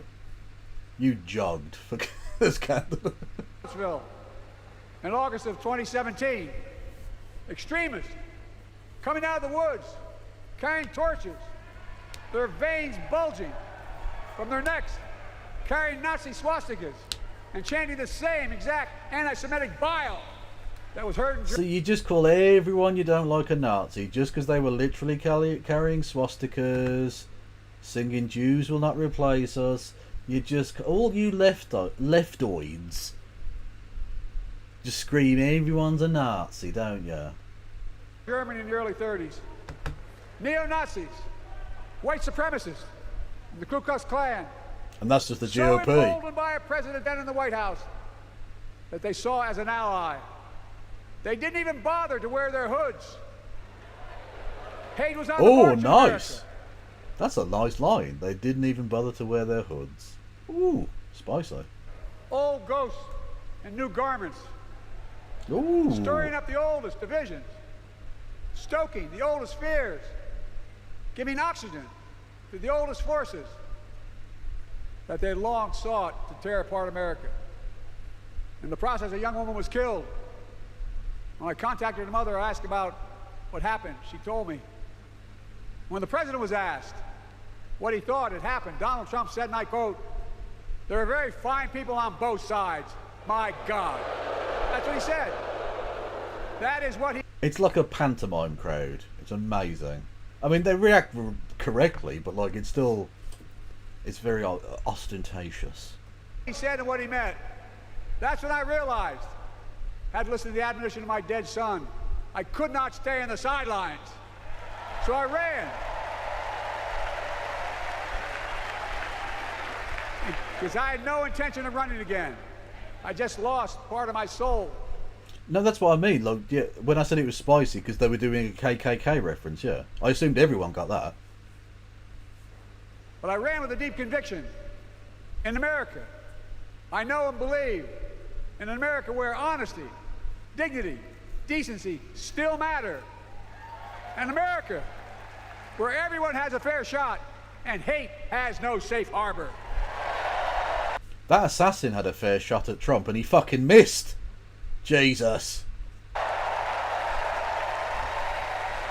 An America where the fundamental creed of this nation, that all of us are created equal, is still very... Oh, yeah, Americans don't have pantomime, do they?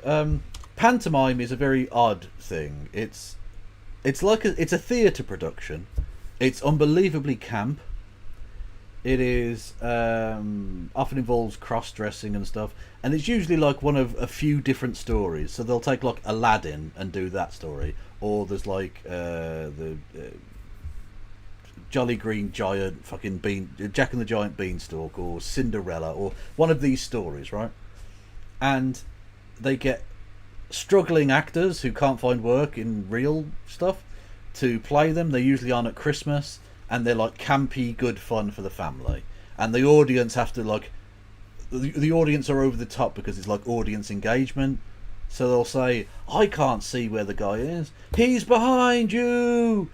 Where is he?" And then they shout out, "He's behind you." Like it's you know, "Joe, where's your career?" "It's behind you." You know, that sort of thing. So that's what the reference point I'm making there. But, you know. But apparently we're so against drag now, even though we've been doing it for literally forever and ever and ever. I watch people growing up as they're doing drag. I saw Keith Chegwin in drag. I think, was it Cinderella? I think so. I also then later on in my life saw Keith Chegwin's cock on that TV show he did, where he had his cock out. I've seen two very different sides of the now late Keith Chegwin. Very much alive. And a broad coalition of Americans joined with me. 81 million voters voted for us. More than any time in all of history. Because of all of you in this room and others, we came together in 2020 to save democracy. As your president, I've been determined to keep America moving forward, not going back, to stand against hate and violence in all its forms, to be a nation where we not only live with but thrive on diversity, demonizing no one, leaving no one behind, and becoming the nation that we profess to be. That is true, yeah. People forget that women weren't allowed to be actors at all. Literally all of Shakespeare's women were played by dudes in dresses. But you know, drag's going to end Western civilization or something, apparently, somehow. I also ran to rebuild the backbone of America, the middle class. I'll translate for non-Americans. When he says middle class, he means everyone from like people just below millionaires to like homeless people. Everyone's middle class. They pretend like the working class isn't really a thing. Everyone's just middle class. It's very, very silly. It's the copious. It's a whole society cope, is what it is.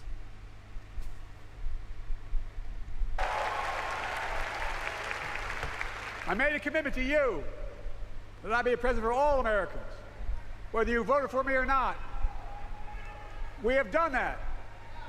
Studies show the major bills we have passed actually delivered more to red states than blue, because the job of the president is to deliver to all of America. Because of you, and I'm not exaggerating, because of you, we've had one of the most extraordinary 4 years of progress ever, period. When I say we, I mean Kamala and me. Kamala. Just think about it. COVID no longer controls our lives. We've gone from economic crisis to the strongest economy in the That's just because we've decided not to bother. Like, it's not that COVID really went away. It's just we're just going to pretend it isn't really a thing and let some people die. Kev, did you increase the speed on this Biden is on adrenochrome? Both.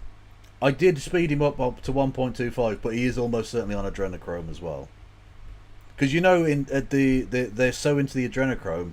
Backstage at the DNC, they've literally got vending machines with babies in them, and you can put in E7, $3, and then a baby comes out and you crack its head open, adrenochrome on the stage, boom. It's a very efficient system. entire world. Record 16 million new jobs, record small business growth, record high stock market, record high 401ks, wages up, and inflation down, way down, and continuing to go down. The smallest racial wealth gap in... I'm not just QAnon, I'm Q. 20 years. And yes, we both know we have more to do. Oh God, there are some innocent people who don't know what adrenochrome is. Oh, God bless you. Adrenochrome is a naturally occurring thing in your fucking brain, right? It's a stimulant or whatever. I don't know what the fuck it is. Anyway, it's a chemical in your head.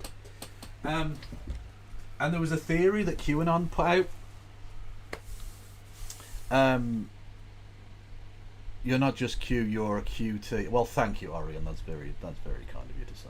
Much love. Adrenochrome. Yeah, so there was a theory that QAnon put about a satanic cult of pederasts who would crack open baby brains and have the adrenochrome from the baby's brains injected into them as a drug.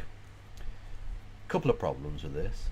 They never provided any evidence that this was actually taking place, first and foremost. Just made up, whole cloth.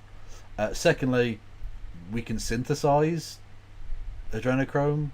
We can literally make it in a lab very cheaply and efficiently and effectively. And also, it wouldn't work as a drug on humans. It would actually have quite negative effects and cause a great deal of pain if you injected somebody else's adrenochrome into your system. So literally every part of it was bollocks, just like every other claim that Q ever made about anything. Where we go one, we go all. Well, I do wish you'd fuck off the side of a cliff, you cunts, in Minecraft. But we're moving in the right direction. More Americans have peace of mind that comes from having health insurance. More Americans have health insurance today than ever before in American history. Woo!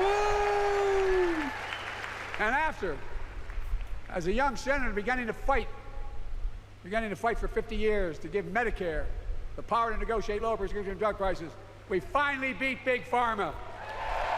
Woo! And guess who cast the tie-breaking vote? Vice President, soon-to-be President Kamala Harris. Kamala!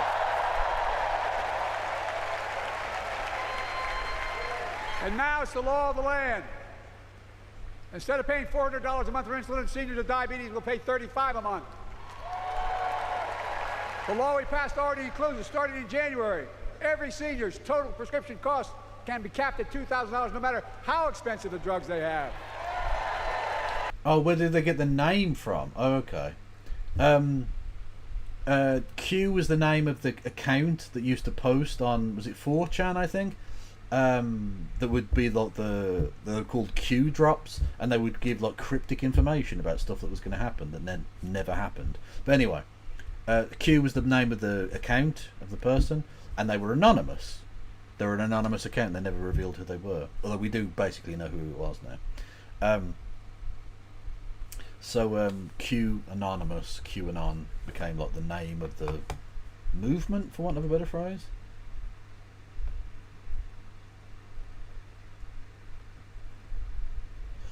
QAnon has also made it into the gammon in the UK. Well, a little bit, yeah, because it's perfect conspiracy bait nonsense, isn't it?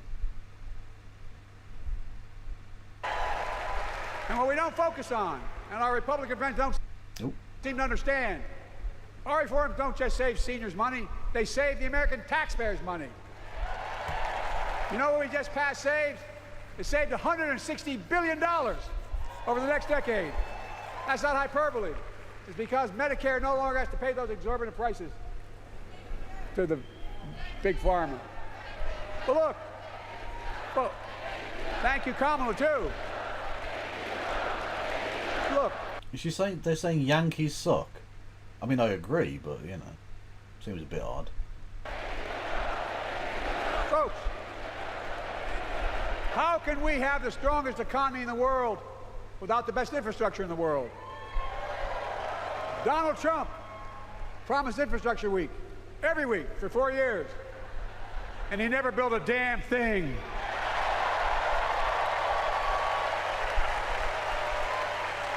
And now, because of what Kamala and I have done. And you can tell, by the way, how full of shit QAnon was, because they were all like, we hate pederasts, and we don't want paedophiles to be in the government, and blah, blah, blah.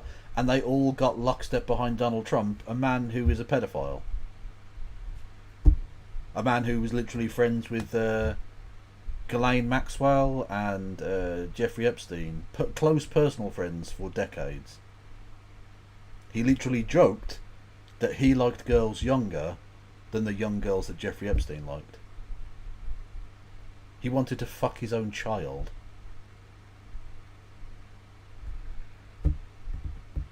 Just saying. Just saying.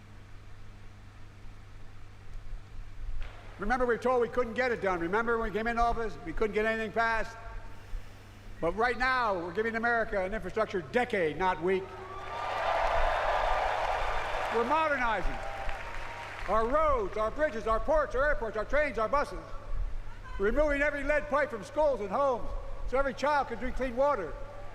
We're providing affordable high-speed internet for every American, no matter where they live, not unlike what Roosevelt did with electricity. And so much more.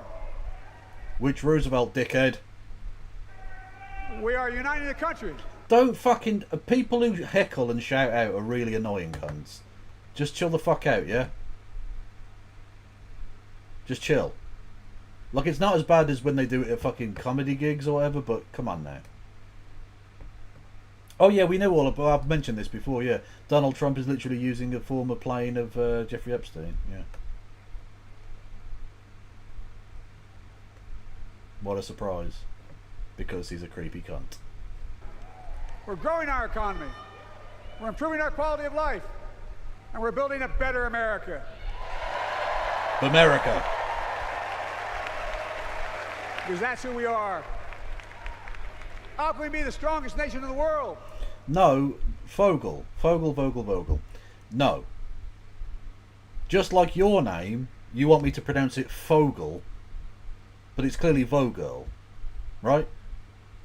Don't bring your weird Germanic bullshit over here, okay? I'm not having it. Roosevelt, not Roosevelt.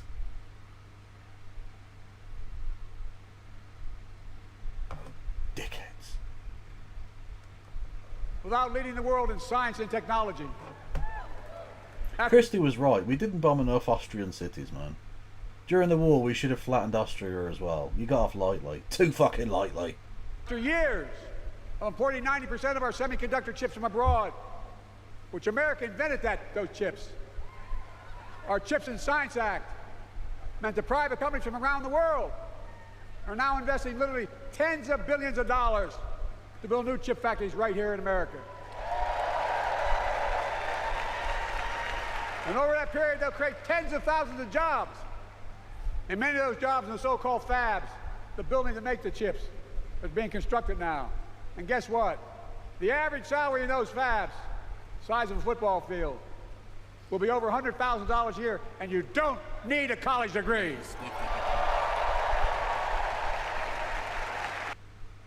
Schicklgruber speak. Is that a direct reference to the family name of Adolf Hitler that was Schicklgruber? Is that what that... If you've gone deep lore on it, Vogel, that is very impressive and silly, and I love it. And thank you for gifting a sub, even though I just said we should have bombed your country. That is a very weird incentive-based thing to do, but I appreciate it nonetheless. Do you think he'll mention Gaza? Possibly. But I think so. Because of you and so many electeds out there, American manufacturing is back. Where the hell to say we wouldn't lead the world in manufacturing? 800,000 new manufacturing jobs.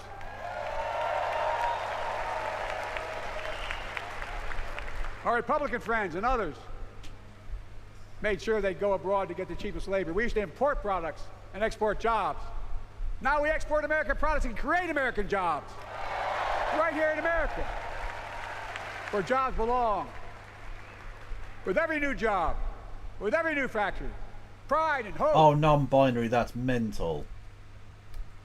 That's mental. I love you. You are the backbone of this community, really.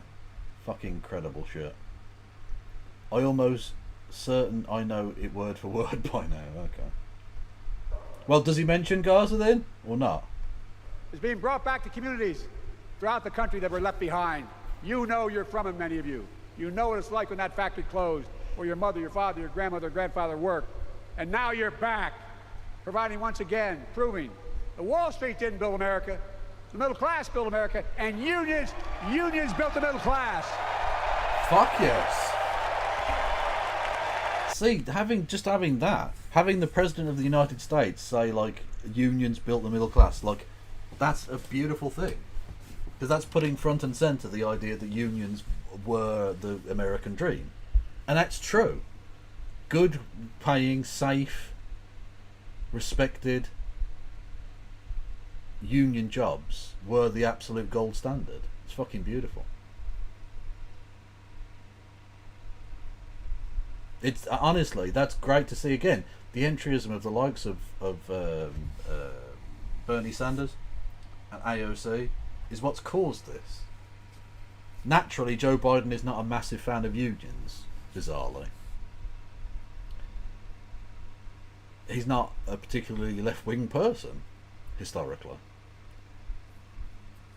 But the mood music of the Democratic Party has moved in the right direction, and that's fucking dope. That's a really massive W. I feel hopeful, which is probably the mistake. It's the hope that kills you, right? But like it's moved in a good direction, positive.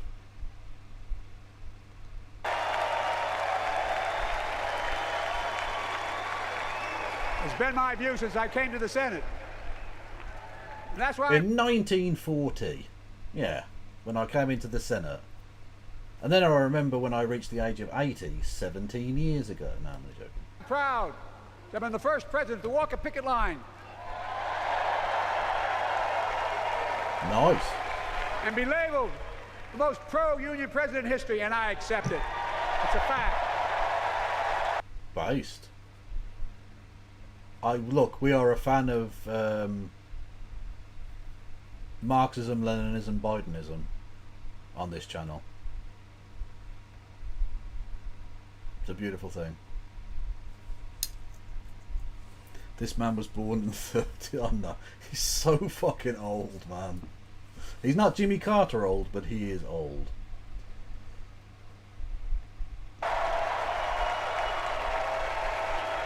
Because when unions do well, we all do well. True. Fuck yes. Unironically based. Love it. You got it, man. You got it. Union Joe. Union Joe.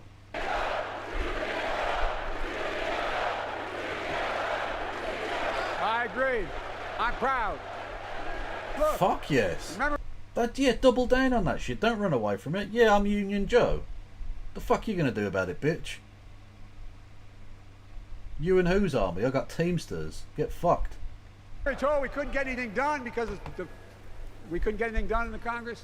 But with your support, we passed the most significant climate law in the history of mankind. Over $370 billion. Cutting carbon emissions in half by 2030. Launching a climate corps, similar to AmeriCorps and Peace Corps, creating tens of thousands of jobs for young people of the future who are going to make sure this continues. Joe Biden's just been expelled from the Labour Party. Yes. Oh, can we have some RIPs in chat? Joe Biden just lost the Labour whip. Sadly, he was doing a heckin' anti-Semitism, and that can't be tolerated. News. Creating hundreds of thousands of jobs in clean energy for American workers, including the IBEW installing 500,000 charging stations. Oh, 1942, not the 30s. Okay, we're close though, very close. Across America. And in the process, reducing carbon emissions. And we're seeing it. We're seeing to it that the first beneficiaries of environmental initiatives are those fence-line communities that have been smothered by the legacy of pollution. Louisiana and Delaware, Route 9. All the factories, all those chemical factories are right next to the poorest neighborhoods. They're the ones we're going to bring back. Where the fuck was this guy? Like, if he'd come out and said this shit at the fucking the debate, he'd still be the fucking candidate. Where the fuck was this guy? Where's he popped up from? Honestly, I think they've pulled all the adrenochrome in the world and pumped it straight into his fucking dick. This is mental.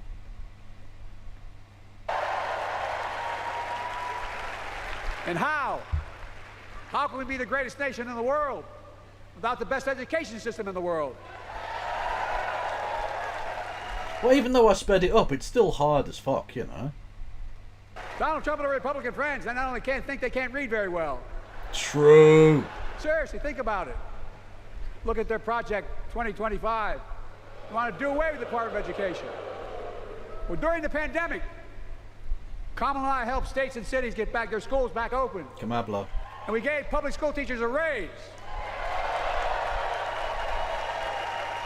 We created apprenticeships with businesses and communities, putting students on a path to a good paying job, whether or not they go to college. And by the way, we're making college a hell of a lot more affordable. Increasing Pell Grants by $900. Over $15 billion to HBCUs. Minority service. Woke. He's gone woke. Joe Biden's woke.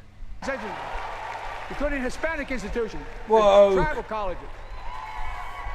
We kept our commitment to provide more student relief than ever by lifting the burden of helping millions of families so they could get married, start a family, buy a home, and begin to build family wealth and contribute to the community and grow our economy.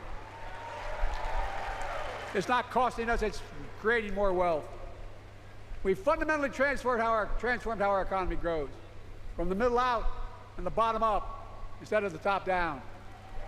You know, my dad used to say there wasn't a whole hell of a lot to drop down on my kitchen table at the end of the month. I come from a basic middle-class family. 3-bedroom house, 4 kids, a grandma. No, not a middle class. You're fuck it. If there's not a lot to drop on the table at the end of the month, you were not middle class. You were working class. What the fuck are you talking about? Yeah, bottom up, yeah. Face down, bottom up. That's the way to grow the economy. Pop living with us, decent neighborhood, but never a penny to spare. And look, that top-down notion never worked. A lot of Democrats didn't think it worked, thought it worked, but it doesn't. And when we did all that, what we've done, everybody can do well. Everybody.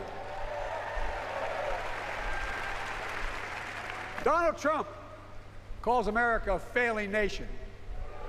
No, I'm serious. But think about this. Hello, Gray. Yeah, he's on 1.25 because it's 52 minutes long, and I can't hear him drone on for 52 minutes. So I've sped him up to actual human speed now. So yeah, he sounds good. Yes.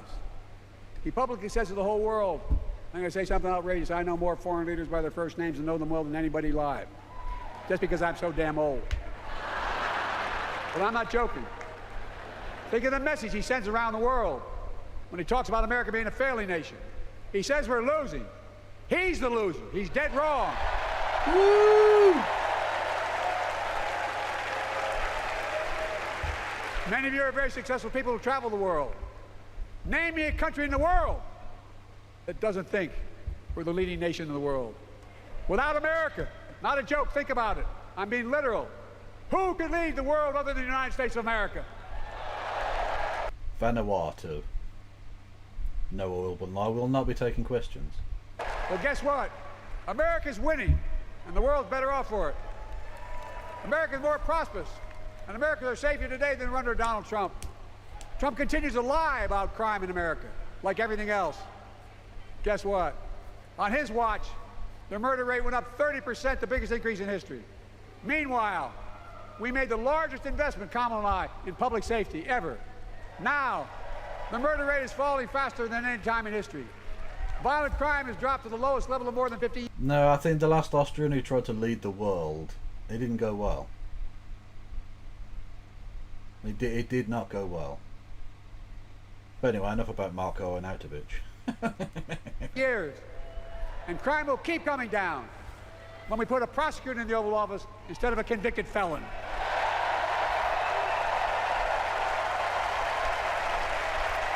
Kamala. And folks, the distinguished senator from the C Senate from California and I passed the first ban on assault weapons. And guess what? It worked. If we care about public safety, we need to prevent gun violence. Yeah, Arnold Schwarzenegger, okay, fair enough. Although I will say, when he was running for office to become governor of California, which somehow he won, literally the Terminator was the fucking governor of California, he described his opponent as an economic sissy man. And I will never forget that. As long as I live, I will never, ever, ever forget that. It was fucking mental that ever happened. That was just a thing that happened. He even married a Kennedy. True. Get the fuck, they came not play me all these mutants. True. Hello, Lexibat. Thank you for raiding in. Much love to you. Everyone go and follow Alex, who is fucking dope. Ladies and gentlemen, we got victory is ours. Everyone go and follow Lexibat, otherwise I will fucking end you in Minecraft. I'm only joking, but you should go and do it anyway. They're good people. Yes. Hello Raiders, I'm Kevin Logan, a socialist from the UK. Yes, we do exist, I promise you. You can hit the follow button, as indeed Stephanie... Oh my god. Stephanie Tart TV did. Welcome to the Kevolution. Much love to you. Yes, we're currently watching Joe Biden at 1.25 speed, so he sounds human, which is nice.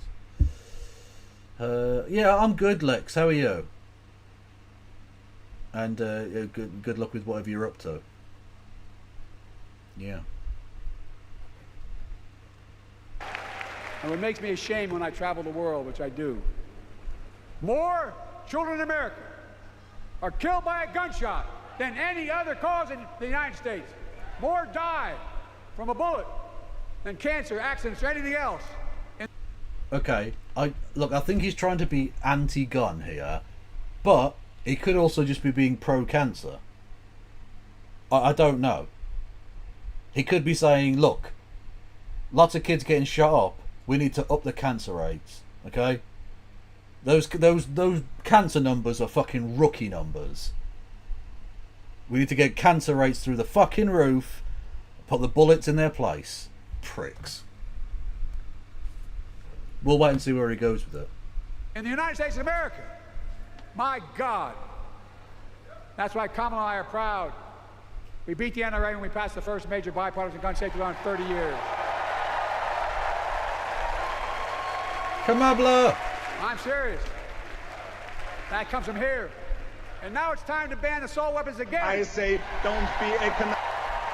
Yeah, here we go. And demand This is the one I'm talking about. Yeah, fucking mad shit. I say, don't be economic girly man. There we go.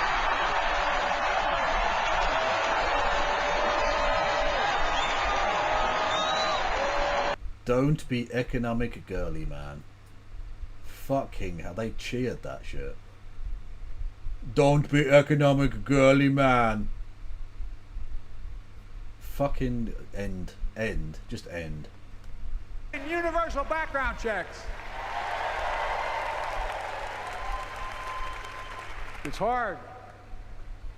I never thought I'd stand before a crowd of Democrats and refer to a president as a liar so many times. What does it mean? It was essentially a kind of version of woke, I guess. It was just a phrase that was being used to describe, like, oh, the Democratic nominees, the candidates' economic policies are pussy policies. I've got strongman economics. Like, it's just that. It was just, I don't like this thing. Call it a silly name. No, I'm not trying to be funny.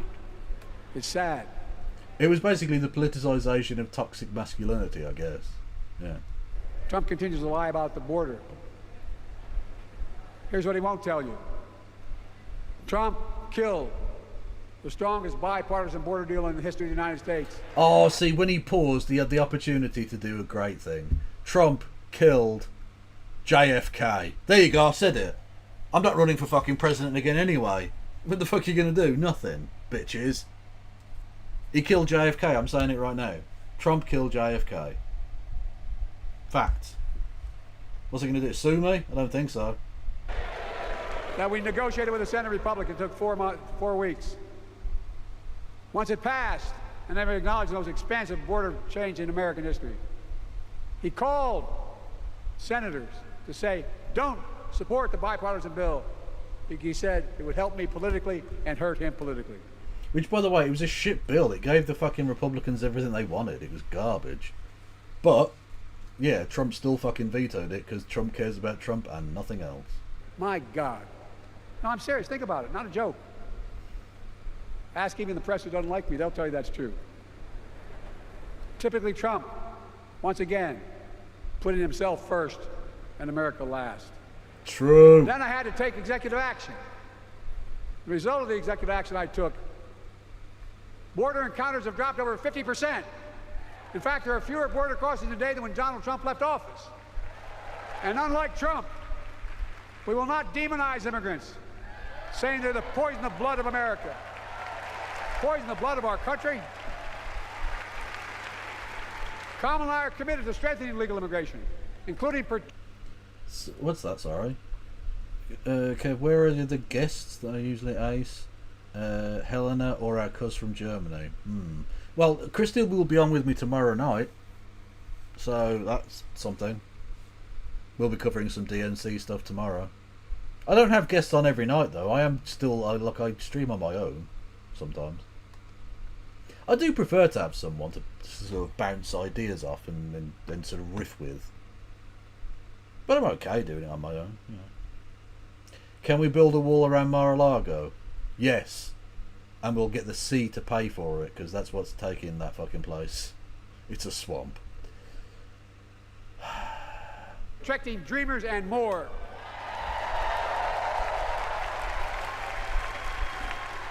And here's what else I believe in. Protecting your freedom to vote, your freedom to love who you love. It's so cute that she has a fucking emote of me. Look at that. If you go and check out her channel, if you would subscribe, you get the Kev emote. It's probably the least good of all of her emotes, but it's still dope. So, Kev is hyped for the return of BBC Questions. Oh yes, so hype. Hype.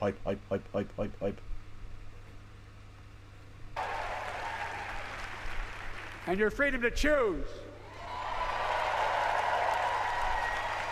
In its decision overturning Roe v. Wade, as you heard earlier tonight, the United States Supreme Court majority wrote the following, quote, women are not without electoral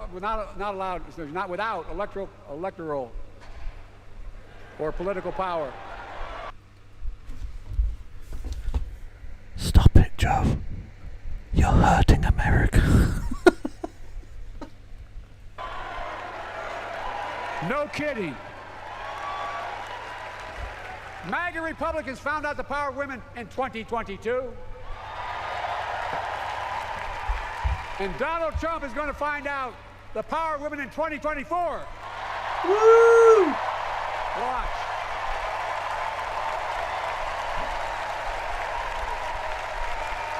And where Trump and his mega Republican right-wingers seek to erase history, we Democrats continue to write history and make more history.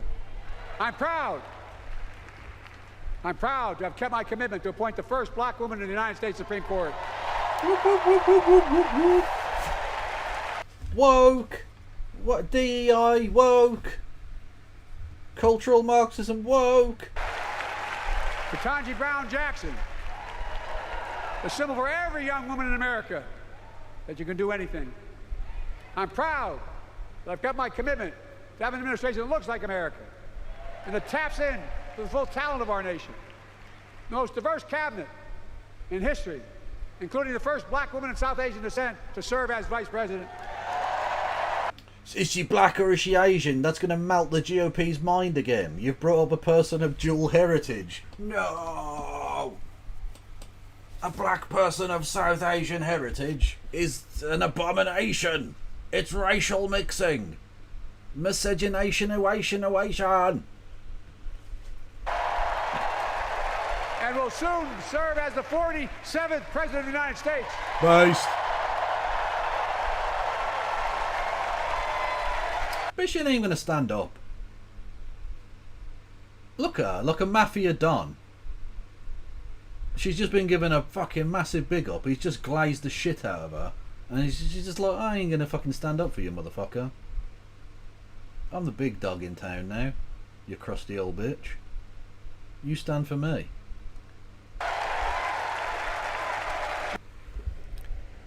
Kiss my ring, Joe. And look in my eyes as you do it. He is good. Look. Thank you, Kamala.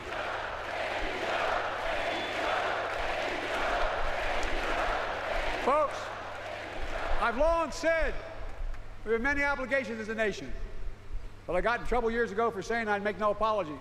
We have only one truly sacred obligation: to prepare and equip those we send to war and care for. Oh, I thought it was about foreplay. Oh, okay. For them and their families when they come home and when they don't. That's why I'm so proud that Britain had signed the PACT Act. One of the most significant laws ever, helping veterans and their families exposed to toxic materials like burn pits and Agent Orange. I was around during the Vietnam War. Yeah, we know you're very, very, very old. You were a fucking adult. You were literally an adult. It's hard. Nobody was able to prove that there's illness as a consequence of Agent Orange. And no one was able to prove initially that because they lived in burn pits like my son lived next to in Iraq for a year, that is the cause of their illness. You're going to mention the fact that you fucked up so many Vietnamese people with that Agent Orange? Or do we only care about the lungs of American soldiers? Fuck all them little Vietnamese kids. Who cares? They're not even really people. Because of the PACT Act, a surviving spouse with 2 children is now eligible for a stipend of about $3,000 a month. And those children who lost a parent are eligible for tuition benefits to go to college and to get job training. It's already helping over 1 million veterans and their families just so far. Well, I love them, and I'm so proud of my son's service. We get it. But guess when he says his son's service, does he mean him fucking all those women? Or is he talking about his other son that died? I don't know. He doesn't get it and doesn't respect our veterans. We know from his own chief of staff, the 4-star General John Kelly, that Trump, when in Europe, would not go to the grave sites in France. The brave service members who gave their lives to this country. He called them suckers and losers. Who in the hell does he think he is? Who does he think he is? True. There's no words for a person. They are not the words of a person not worthy of being commander-in-chief. Period. Not then, not now, and not ever. I mean that. I mean that from the bottom of my heart. Just as no commander-in-chief should ever bow down to a dictator, the way Trump bows down to Putin. Hang on a minute, you can't weird champ me for having, like, doing a little joke. Yeah, his son died. He's not going to fucking hear this. Do you think he's regularly tuning in to shit streamers on fucking Twitch? He doesn't know. He's not going to hear that joke, is he? Like, it would be rude if I said that to his fucking face. Yeah, that would be unbelievably shitty. But he will never hear it, so it doesn't matter. Come on. Anyway, it doesn't. I don't want to talk about it. I never have, and I promise you, Kamala Harris will never do it. Will never bow down. When Trump left office, Europe and NATO was in tatters. Not a joke. America First doctrine changed our whole image in the world. Well, they gave the hours, about 190 hours sum total. Me and my counterparts are heads of state in Europe to strengthen NATO. Which I think is more time than fucking Trump spent being president, basically. Because he used to work from like midday till like 2:30 or whatever, then go and play golf. No. We did. We united Europe like it hadn't been united for years, adding Finland and Sweden to NATO. 10 days before he died. I don't know that Finland and Sweden get many rounds of applause at American conventions, but you know what? Good for him. Henry Kissinger called and said, not since Napoleon has Europe not looked over their shoulder at Russia with dread until now. Right, but also it was very, very funny that Henry Kissinger died. Like, insanely funny. Joe? Could you not bring up fucking disgusting war criminal ghouls for like 5 seconds, maybe? Perhaps? No? Okay. Till now. Well, guess what? Putin thought he'd take Kyiv in 3 days. 3 years later, Ukraine is still free. Woo! Apart from the bits that aren't. But yeah, I mean, I get the message. I get the idea. Yeah. When I came to office, the conventional wisdom was that China would inevitably surpass the United States. They haven't noticed. No one's saying that now. Plenty of people are still saying that now. What are you talking about? And it's not because China's doing super well. It's because America's fucked. And we'll keep working to bring hostages home and end the war in Gaza and bring peace and security to the Middle East. That would be quite annoying, face stabber, yes. I wrote a peace treaty for Gaza. A few days ago, I put forward a proposal that brought us closer to doing that than we've done since October 7th. We're working around the clock, my Secretary of State, to prevent a wider war and reunite hostages with their families and surge humanitarian help. Oh, for fuck's sake. Here we go, people. Buckle in. And food assistance into Gaza now. To end the civilian suffering of the Palestinian people. And finally, who's making them suffer, Joe? Why are they suffering? What's going on there, Joe? Finally deliver a ceasefire and end this war. Which you could do in a heartbeat, Joe. And you haven't.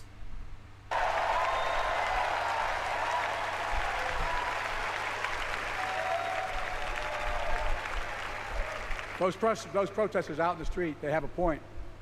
A lot of innocent people are being killed on both sides. Just as we worked around the clock to bring home wrongfully detained Americans and others from Russia in one of the most complicated swaps in history. But they're... Wow, he gave the genocide thing like 2 sentences, thanks. Amazing. Get fucked, mate. Home. Kamala and I are going to keep working to bring all Americans wrongfully detained around the world home. I mean it. Folks, I've got 5 months left in my presidency. I've got a lot to do. I intend to get it done. It's been the honor of my lifetime to serve as your president. And that's a fucking long lifetime. I love the job, but I love my country more. I love my country more. I have 5 months to live. I'm angry with all those people who said I should step down. True. It's not true. Viva Trump? What? That would be weird and delightfully ethnic at the same time.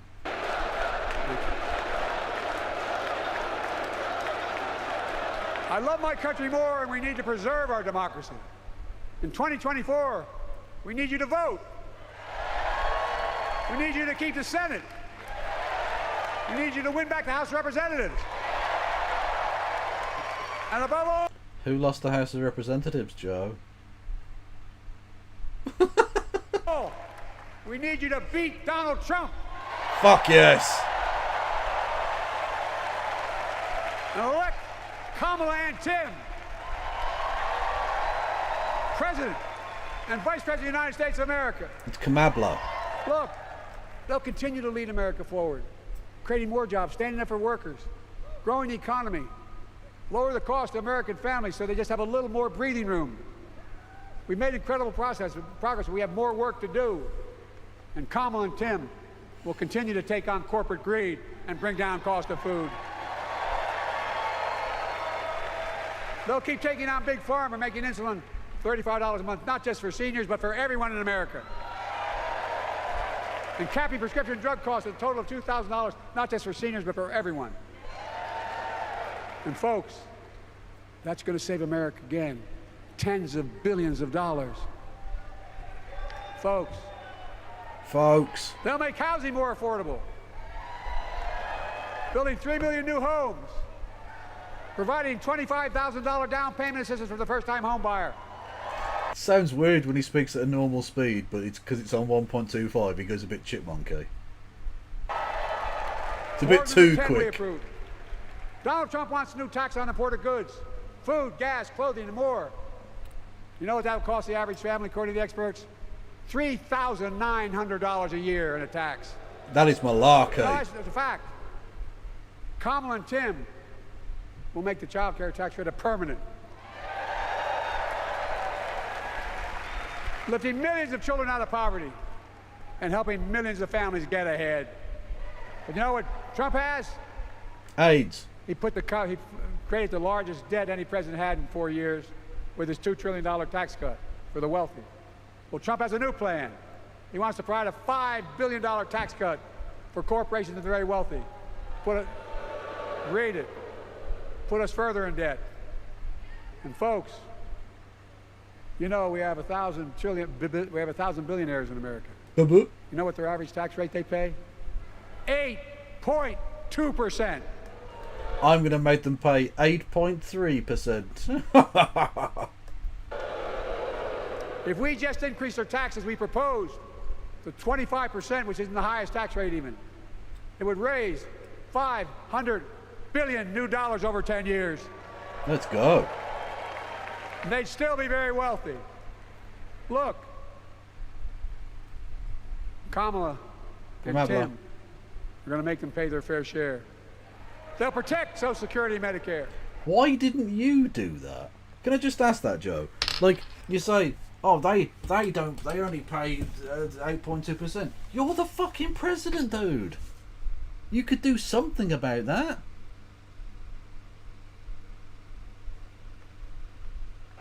Trump wants to cut Social Security and Medicare. Kamala and Tim will protect your freedom. They'll protect your right to vote. They'll protect your civil rights. And you know... True, he's got expelled from the Labour Party twice tonight. A wealth tax is anti-Semitism. We know this. Trump will do everything to ban abortion nationwide. Oh, he will. You know, Kamala and Tim will do everything they possibly can. That's why you have to elect a Senate and a House to restore Roe v. Wade. Whoa. Time out, Home Slice. I know that's how the fucking the separation of powers works. But Trump got a massive tax cut called the Trump tax cuts, right? Joe Biden could have done something about this, couldn't he? And he didn't. Just saying.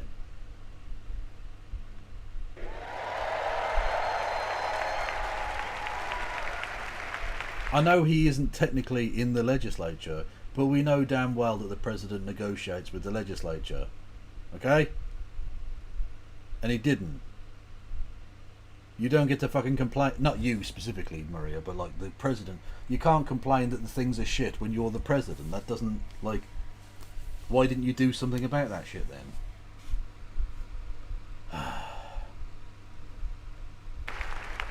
The ancient Greeks taught us that character is destiny. Character is destiny. No, Destiny doesn't have a character. What are you talking about? He's a fucking soulless freak. For me and Jill, we know Kamala and Doug are people of character. It's been our honor to serve alongside them. And we know that Tim and Gwen Walsh are also people of great character. Selecting Kamala was the very first decision I made when I became our nominee. And it was the best decision I made my whole career.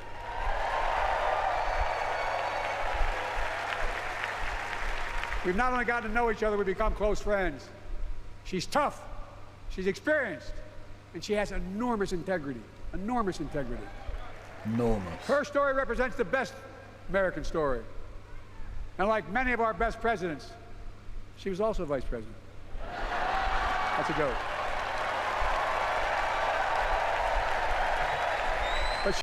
That's, you know what, that's some skibbity riz right there. That is a nice line. Good for him. She'll be a president our children can look up to. She'll be a president respected by world leaders because she already is. She'll be a president we can all be proud of. Why are there two wanker emotes? Why not? Why would there not be two wanker emotes? You got two hands, haven't you? And she will be an historic president who puts her stamp on America's Actually, maybe future. not. I don't know. This will be the first presidential election since January 6th. On that day, we almost lost everything about who we are as a country. And that threat, this is not hyperbole, that threat is still very much alive. Donald Trump says he will refuse to accept the election result if he loses again. Because he's a bitch. Think about that. He means it. Think about that. He's promising a bloodbath if he loses, in his words. And that he'll be a dictator on day one, in his own words. By the way, this sucker means it. No, I'm not joking. Think Called about him it. a sucker. Anybody else said that in the past, you think he was... He called him a sucker. Okay. Crazy. He is crazy, but you'd think it was an exaggeration, but he means it. We can't let that happen. Folks, No. all of us carry a special obligation. Independents, Republicans, Democrats. We saved democracy in 2020, and now we must save it again in 2024.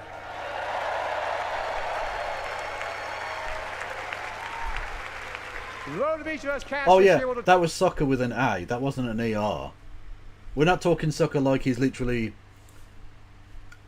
sucking on a gobstopper. We're talking like a sucker MC, like he's in a 1990s rap battle. determine whether democracy and freedom will prevail. It's that simple. It's that serious. And the power is literally in your hands. History is in your hands. Not hyperbole. It's in your hands. America's future is in your hands. Hello, Madcap. This. Nowhere else in the world could a kid with a stutter and modest beginnings in Scranton, Pennsylvania, and Claymont, Delaware, grow up to sit behind the resolute desk in the Oval Office. And a Catholic. Jesus Christ, America, what have you become? Oh. An Irishman in the White House. Virtually every other president is rolling in his grave right now.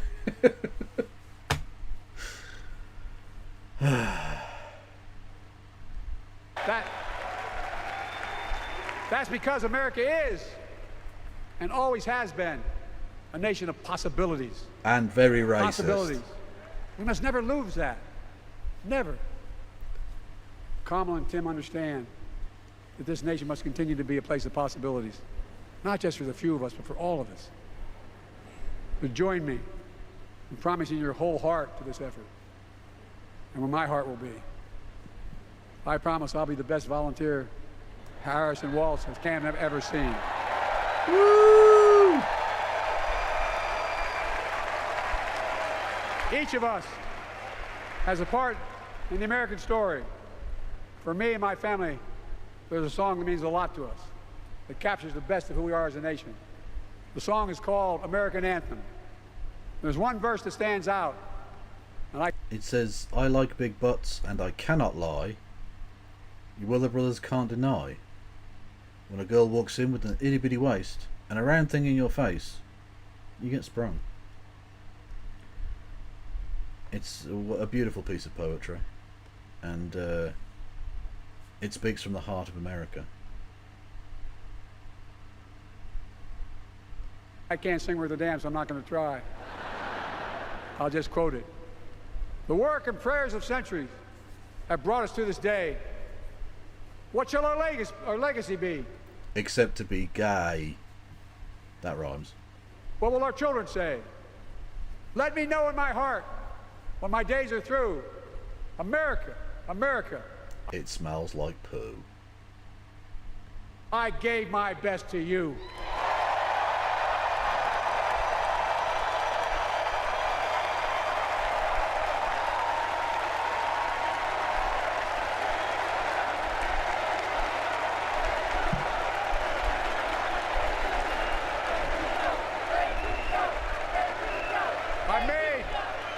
I made a lot of mistakes in my career, but I gave my best to you.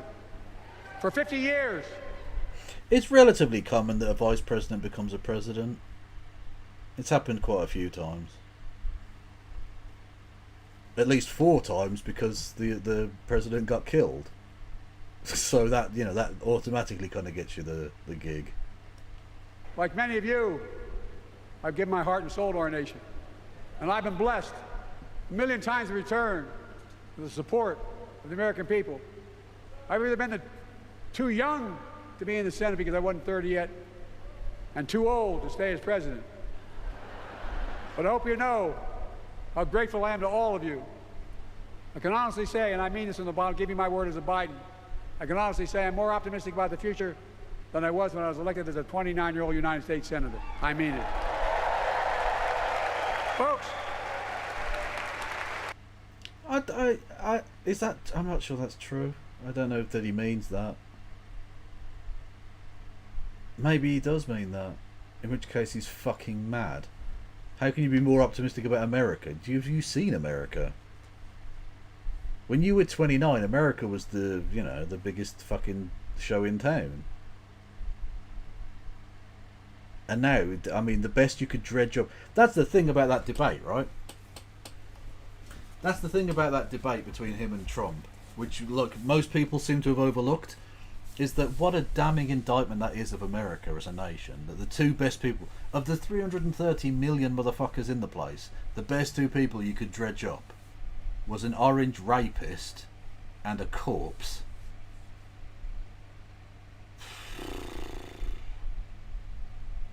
Like, come on. There's something deeply broken in that system, you know? More hopeful for America than the UK, Kev. Well, that's true, but that's because Britain's fucked, mate. Yeah.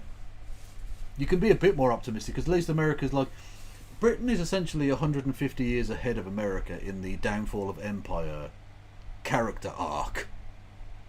Do you know what I mean?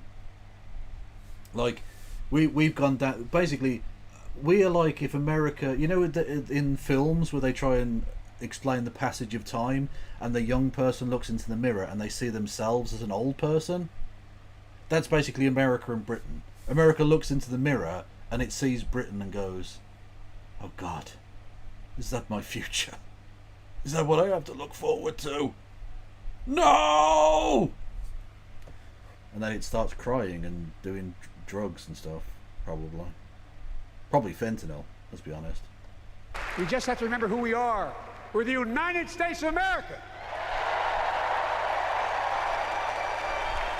And there's nothing we cannot do when we do it together.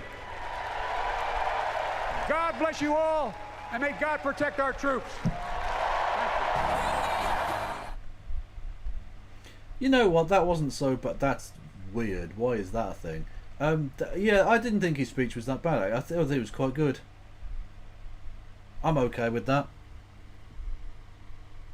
Again, if he'd shown up at that fucking debate with the same energy and pizzazz, he'd have still been the candidate. But he didn't. That's a shame. Thank you, Clem H. Fandango, for the memes. Much love. Anyway, on that bombshell.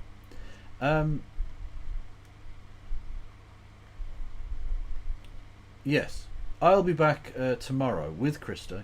We'll be looking at some DNC related stuff, I'm quite sure.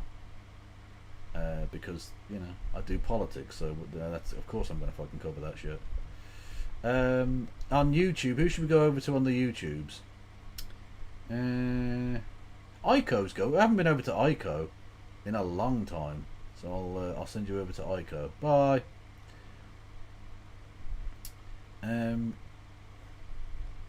Will you watch the abortion thing with Dr. Winters tomorrow?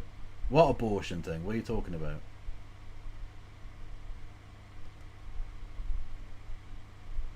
What are you talking about? And probably not is the answer. Thing with Dr. Winter. Shut up. Shut up, Logan. I'll fucking end you. Anyway. Who's going on Twitch? Hasan's going on Twitch, but I don't think he needs my views in all honesty. So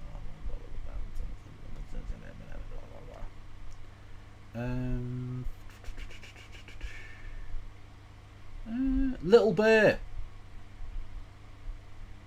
We'll go over to Little Bear 36.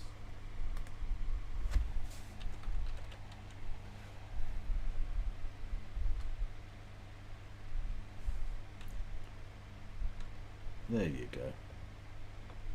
Go and say hello to Little Bear, who's a good egg, who's watching Hasan. Which, you know, understandable, I guess. Anyway, I will see you all at a DNC panel. What? Contact me on Discord, Kieran. I don't know what the fuck you're talking about, mate. Anyway, yes, I'll see you all tomorrow with Christy, hopefully. If not, I'll be on my own, but hopefully Christy will be here. Yeah, stay fucking beautiful. Thank you so much for all of your support. It means the world to me. No pass around. Like that, but like ketchup definitely belongs on that.